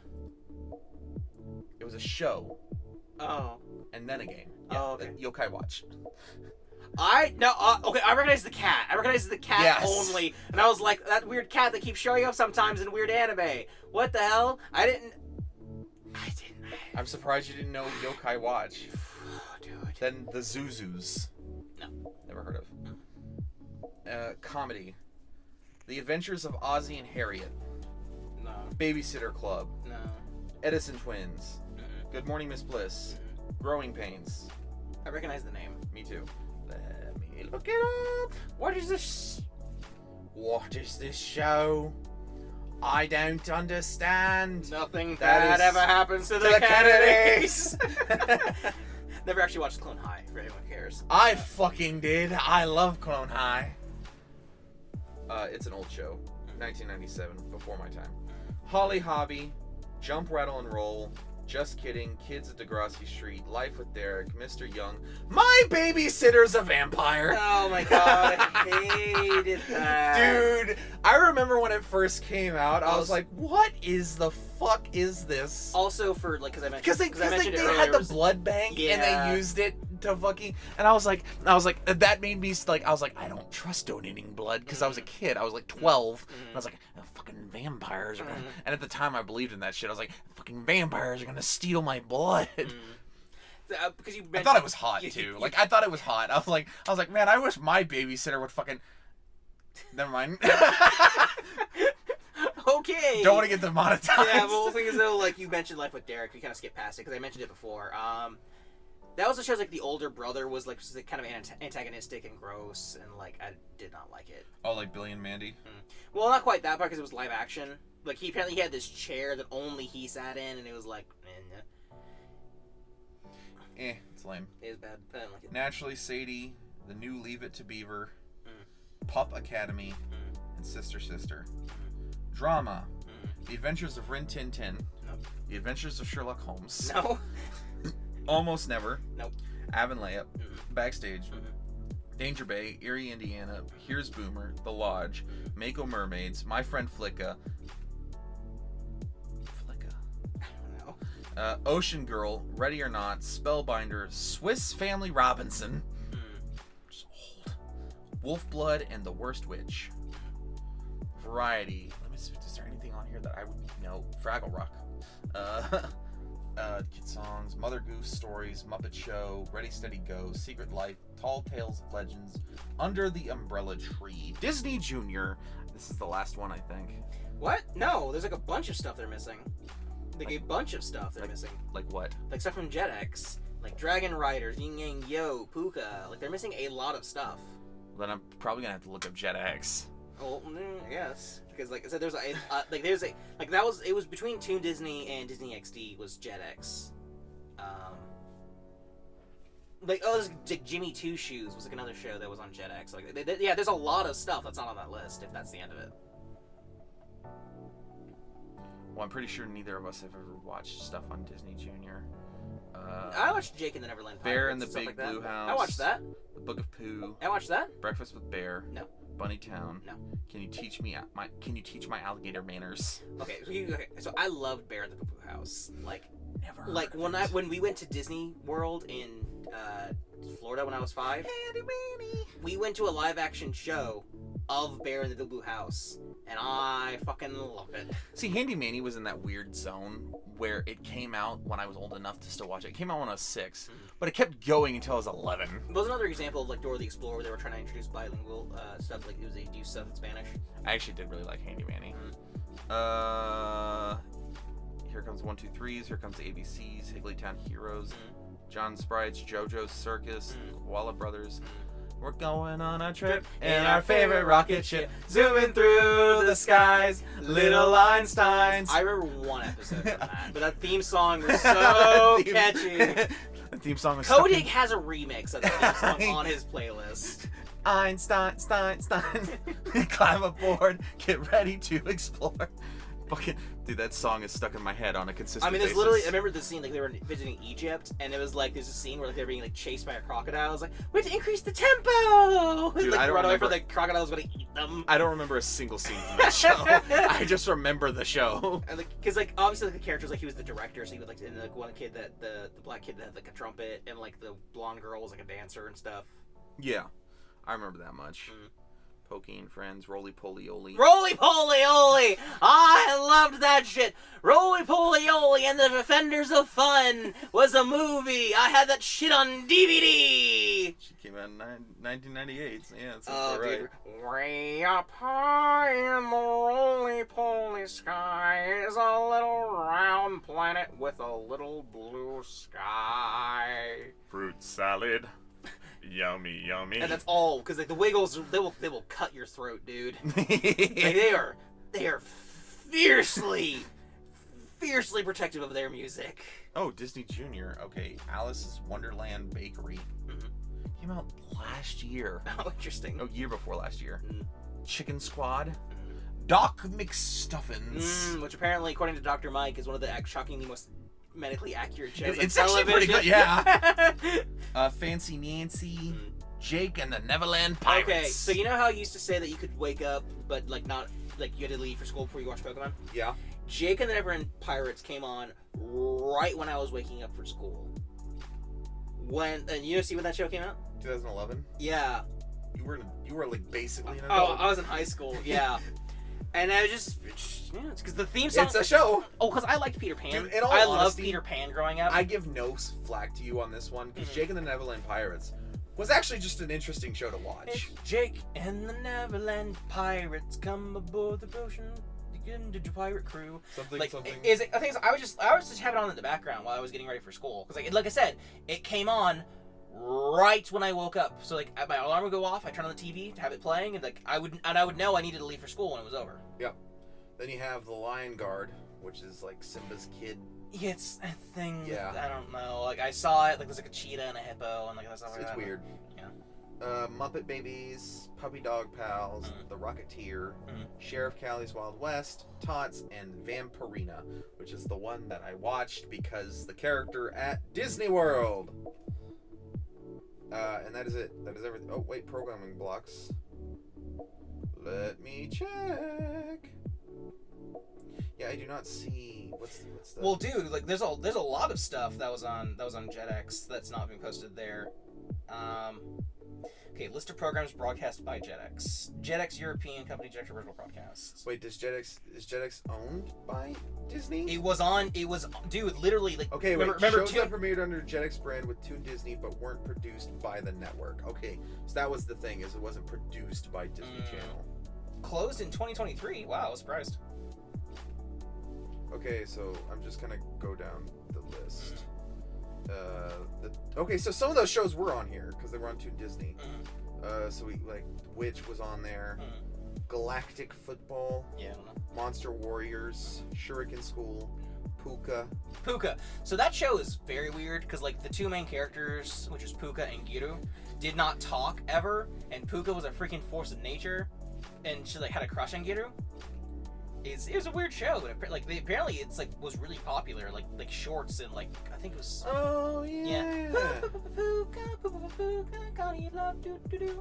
Puka loves Giru. He's a ninja boy. Ninjas eat noodles. It's a little racist. It was produced, I'm pretty sure, by an actual Asian like. Yeah, probably. Yeah, like it still like do like little mini animated shorts for like safety public videos and stuff like that with. Oban Star Racers. Combo Niños, Monster Buster Club, Kid vs. Cat. Oh, I hated that one. I hated that show because the cat was an alien, and like the sister, like, oh my god, a kitty, he's adorable. It's like a hairless cat. It was basically an Invader Zim thing, but like for Disney. Note: the Walt Disney Company owned Saban Entertainment, which held the Power Rangers franchise before being sold in 2010. It's like a bunch of Power Rangers were on JetX. Yeah. So Dragon Booster. Dragon Booster, that's the show I was talking about. It's not Dragon Rider, it's Dragon Booster. Dragon Booster. All my D's are filled up. So, like... All my D's. All my D's. These nuts. Got him. She's been fucking stupid. All the Power Rangers. all. Not literally all of them, but all. Like, I think they're samurai. Digimon Data Squad. Yeah. I did not know Digimon was on Jetix. Yeah. Okay, here we go. Bobby's World. Mm-hmm. Bad Dog. Button Nose. Camp Candy. Mm-hmm. Captain Flamingo. Mm-hmm. Dennis the Menace. No, I didn't watch that. Eek the Cat. Mm-hmm. Fox's Peter Pan and the Pirates. Mm-hmm. Gadget and Get Tinas. Wait, Heathcliff was fucking Disney? I guess. I'm starting to get cramps. Do you know what Heathcliff is? No. It's like Garfield the cat, but dude, I can't believe that was Disney. Well, it wasn't, but yes. Oh god. Yeah, it was. Okay, so yeah, this is Heathcliff. Dude, I fucking love this show as a kid. What the fuck? Oh, excuse me.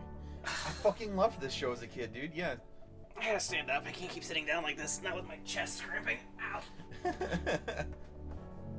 Yeah, I had a crush on this fictional character as a kid. Jesus Christ. I did something that made Kodig and I laugh so much, we literally sucked all the oxygen out of the recording space and made our chests cramp, and mine is still cramping, so I am now standing in the doorway, so if I am distant for the rest of this podcast, that is why. So, apologies, but not sorry. Gadgetinas. The Get Along Gang. Happy Ness, The Secret of the Loch. Okay, I was gonna ask if it was Ness as in Loch Ness. Yeah. Heathcliff and the Cadillac Cats, which I watched all the time as a baby. I had no idea. I had that shit on DVD. I kid you not. This is another Devil May Cry scenario where I was like, I had been searching for this show for like 6 years, 7 years, and I just could not find it. And then one day I see it on a fucking DVD in a Walmart bin. And I'm like, oh my god, it's the cat. It's because it's like Garfield, but like he likes tuna instead of so he's just lasagna. Tomcat from Hanna-Barbera. Yeah, probably. But Garfield. Yeah, but I just loved Heathcliff, dude. Like, I still would watch that show to this day. Honeybee Hutch, Huckleberry Finn, Inspector Gadget. Actually, I didn't watch the animated Inspector Gadget show. Really? I didn't watch it. Did you watch the live action movie? Yes, both of them. Nice, they're really good. They got that one actor. Well, in the second movie, the Inspector actor changed. Yeah. Jin and the Panda Patrol. Mm-hmm. Journey to the Heart of the World. Mm-hmm. The Kids from Room 402. No. Lady Lovely Locks and the Pixie Tales. Nope. Life with Louie. Nope. Little Bits. Mm-mm. Little Mouse on the Prairie. Little Mouse on the Prairie? Yeah, Little Mouse on the Prairie. Alright. Little Wizards. The Littles. It's a lot of littles. Pinocchio the Series. No. Princess Sissy. No. Princess Tanko. No. Rainbow Bright. No. Saban. The Secret Files of the Spy Dogs. No. Three Little Ghosts. The Tofus. Nope. Walter Melon. Walter Melon. Walter Melon. Okay. The YY Family and Wunch Punch. Wunch Punch? Wunch Punch. Interesting. And then the last three. I mean, obviously you have all the Power Rangers. But the last three in order are Super Robot Monkey Team Hyperforce. Yes! That one was anime, but not. Get Ed. Yes, I knew that because he was like a delivery guy or something like that. It was like a dystopian future that was like, I don't know. And then very last on that list is Yin Yang Yo. Yes, okay, I was like that one has not been mentioned yet, I swear. That was another one. That was another show that Kyle Massey's did. There's also ones for like Europe, like Bo. Captain Flamingo, Diabolic, Funky Cops, Ham Taro. That was Japan though. That was an anime. Apparently it was Europe. I guess they did like a dubbing for it or something. Lazy Town. Interesting. Yeah, Lazy Town. Wasn't that the Nickelodeon thing? Apparently it was I guess Jetix. on Europe Nickelodeon didn't run it there. Interesting. Let's Go Quintuplets. The New Woody Woodpecker Show. fucking Pokemon. Planet Sketch, Sonic X. Oh, Sonic X! Yeah. Yeah! Yeah, love me some Sonic X. I'm pretty sure that's on Cartoon Network here. So actually, it was on 4Kids. Yu-Gi-Oh! Yeah, that's it was on WB, which is Cartoon Network. Ah. Cartoon Network owns WB. Does it? Does it not? I don't think so. I think WB owns Cartoon Network. Reverse. Isn't WB Warner Brothers? Yeah, I'm pretty sure they own Cartoon Network. Oh, yeah, now they do. Yeah. Oh. Let me double check. Does WB own Cartoon Network? So if that's the case, we'll wait to do all that till the Cartoon Network. Yeah, it's just yes, Warner Brothers owns Cartoon Network, so we'll wait to do that. So it's interesting how it was Disney who brought those shows to Europe. Yeah, so Disney brought. Well, technically it was Jetix before it was owned by Disney. So Disney brought shows like Pokemon and Yu-Gi-Oh over to Europe in 2000. Where Cartoon Network brought that shit over to America, or WB specifically. But it was on Cartoon Network. Now, I remember sometimes I'd be like, when I was a kid, I'd be like, why is Sweet Life of Zack and Cody on the ABC? This is a Disney show. Isn't that copyright? I didn't realize at the time. Was that the end of the list? That was the end of the list. Okay. Well, there's two shows that were missing that I, for a fact, know. And it wasn't Jetix. It was Avengers vs. Mightiest Heroes and Avengers Assemble. Those were both missing. Yeah, I don't know. And they were on Disney XD. I might have like there was a couple of them that I might have accidentally, missed. Cuz like you saw a couple of them, I had to go back cuz I accidentally skipped this one. That happens a lot when you're reading off these long ass lists. Yeah, maybe you wouldn't. Maybe if you weren't reading them off your phone, but obviously. There's not really much I can do better than that. Yeah. Well, maybe if you made your phone big and Oh yeah, I can make my phone big. You could have done that. Let's see. All right. Let's go through these real quick. All Disney shows. Oh my god. Ever. Ever. I think we're gonna save the Disney Channel original movies for a different one. Oh, absolutely. That's way too many to put on this. Yeah. Also, there's gonna be a fuck ton that we're just not gonna know. This podcast would be 7 hours long. Yeah. It's adding a bunch of stuff like Bad Batch, Inhumans, shit like that. But that's from Disney. Oh, that's on Disney Plus. Yeah. Randy Cunningham. Yeah, Randy Cunningham. Show? That was another one. I never watched it, so I didn't bring it up. But that was another one that I noticed was missing. Oh yeah, I remember Mighty Med. It had that one kid from Good Luck Charlie, Stephen Perry, I think. Oh, because he was a Bradley doctor for superheroes. Yeah, Bradley Stephen Perry. Yeah, I didn't watch that one. I watched a little bit of it, but not much. Haley's on it. Future Worm. That's a lot of stuff. Crash Burn. Fucking Kim Possible. Dude, she is so hot. Kim or Shiko? Yes. Oh, is that the live action one you're talking about? No. No, just the. It's just that for some reason. Yeah. That's the one that pulls up. Yeah. Kim Possible the movie literally makes it people were kind of excited, but also ass tentative. It's so basically just killed anyone. It's oh, we're gonna make another live action movie. It's like, no. Please don't. Because Kim Possible, I feel actually could have been done in live action, honestly. Yeah, it could have. And then it just wasn't good. Yeah, that's the thing. Is Kim Possible. Kim Possible, hot. Both Kim and Shigo. She was in high school and I was in elementary school. Yeah, exactly. Kim Possible, redhead. Yeah, we think that she's a 16-year-old girl fighting somebody in her 30s. Yeah. And she like Shigo.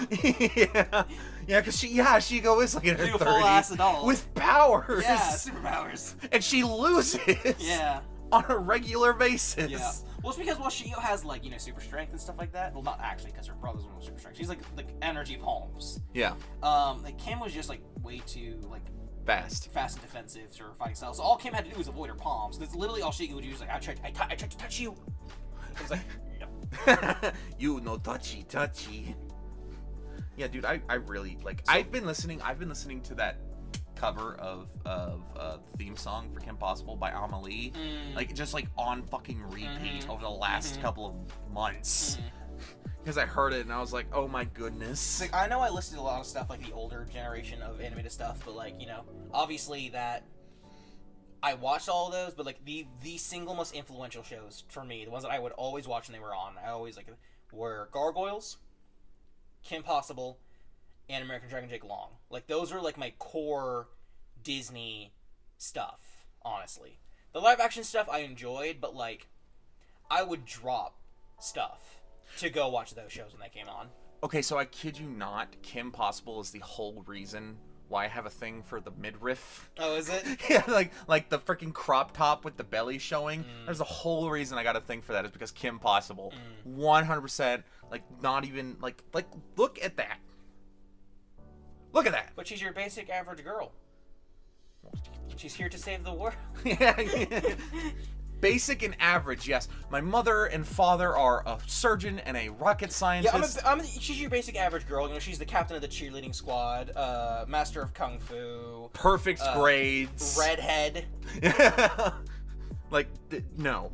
Also, neither her mom or her dad. No, wait, no, her mom is redhead. Never mind. I retract my statement. Shiego. Yeah. And that one episode where like Shigo and like Kim get like those emotion chips put on them, and then like they get set to like, you know, love. So like Ron and Dr. Draken are like, what the hell? And it's like she's like, oh, Ron, you and I are gonna go to the dance, and like she comes out with like with her hip cocked and like yeah. It's like the people who are drawing this know exactly what they're doing. They know exactly what they're doing. And they should feel bad about it because they are very clearly adults, and this is very clearly a teenage girl. I don't feel bad for us finding it attractive because, like I said, she was in high school. I was in elementary school.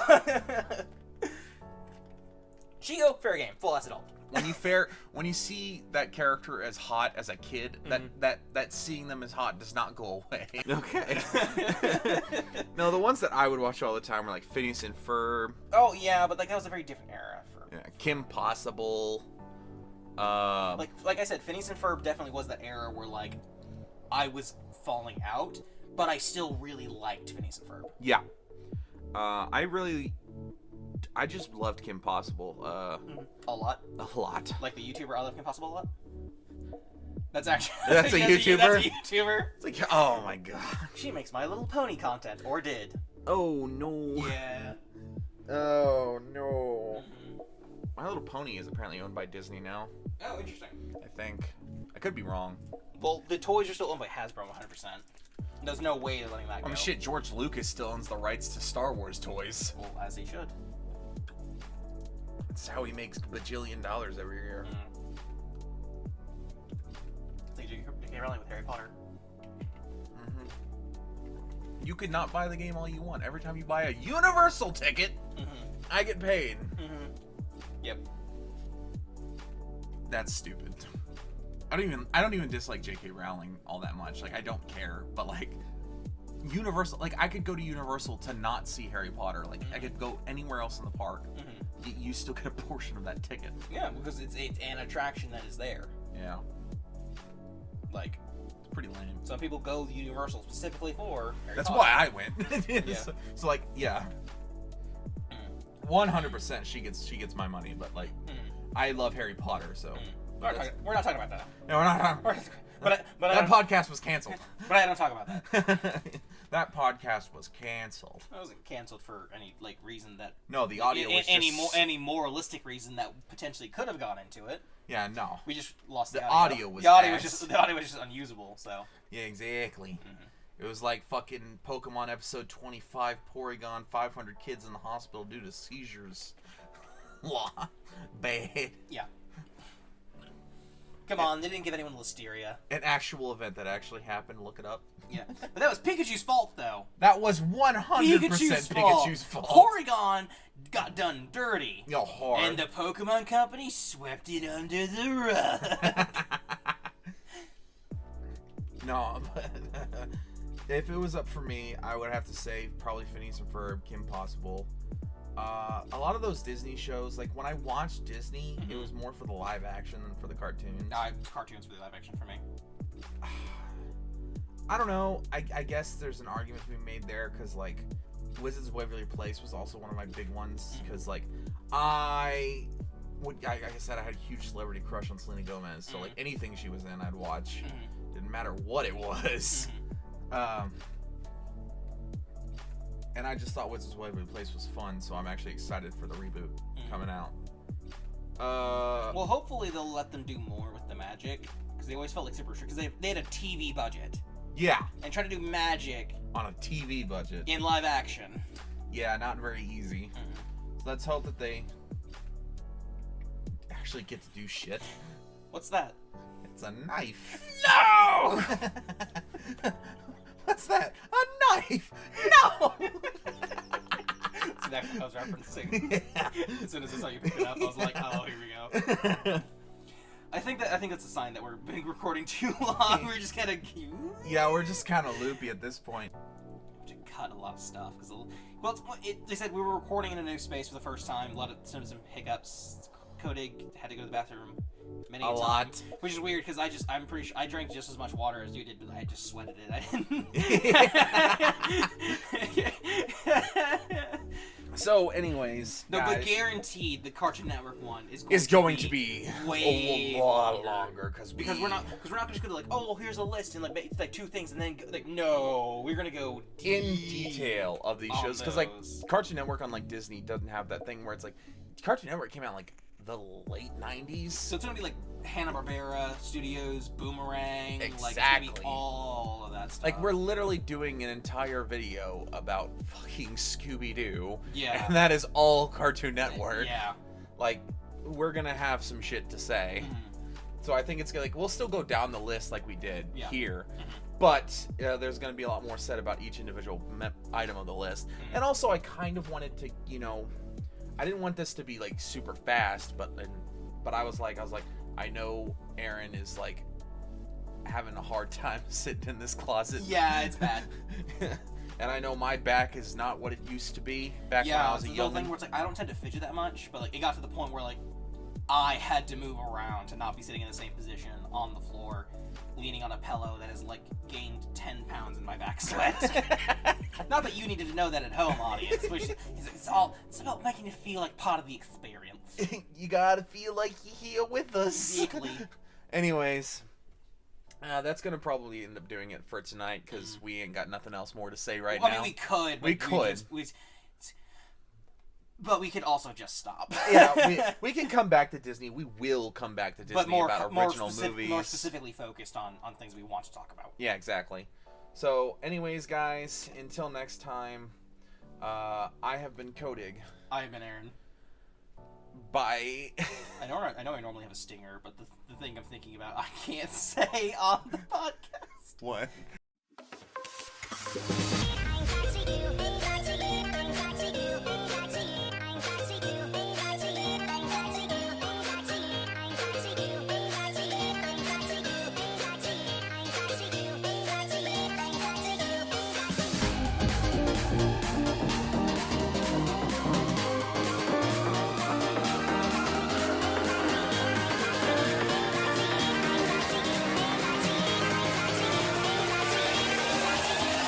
Cracky.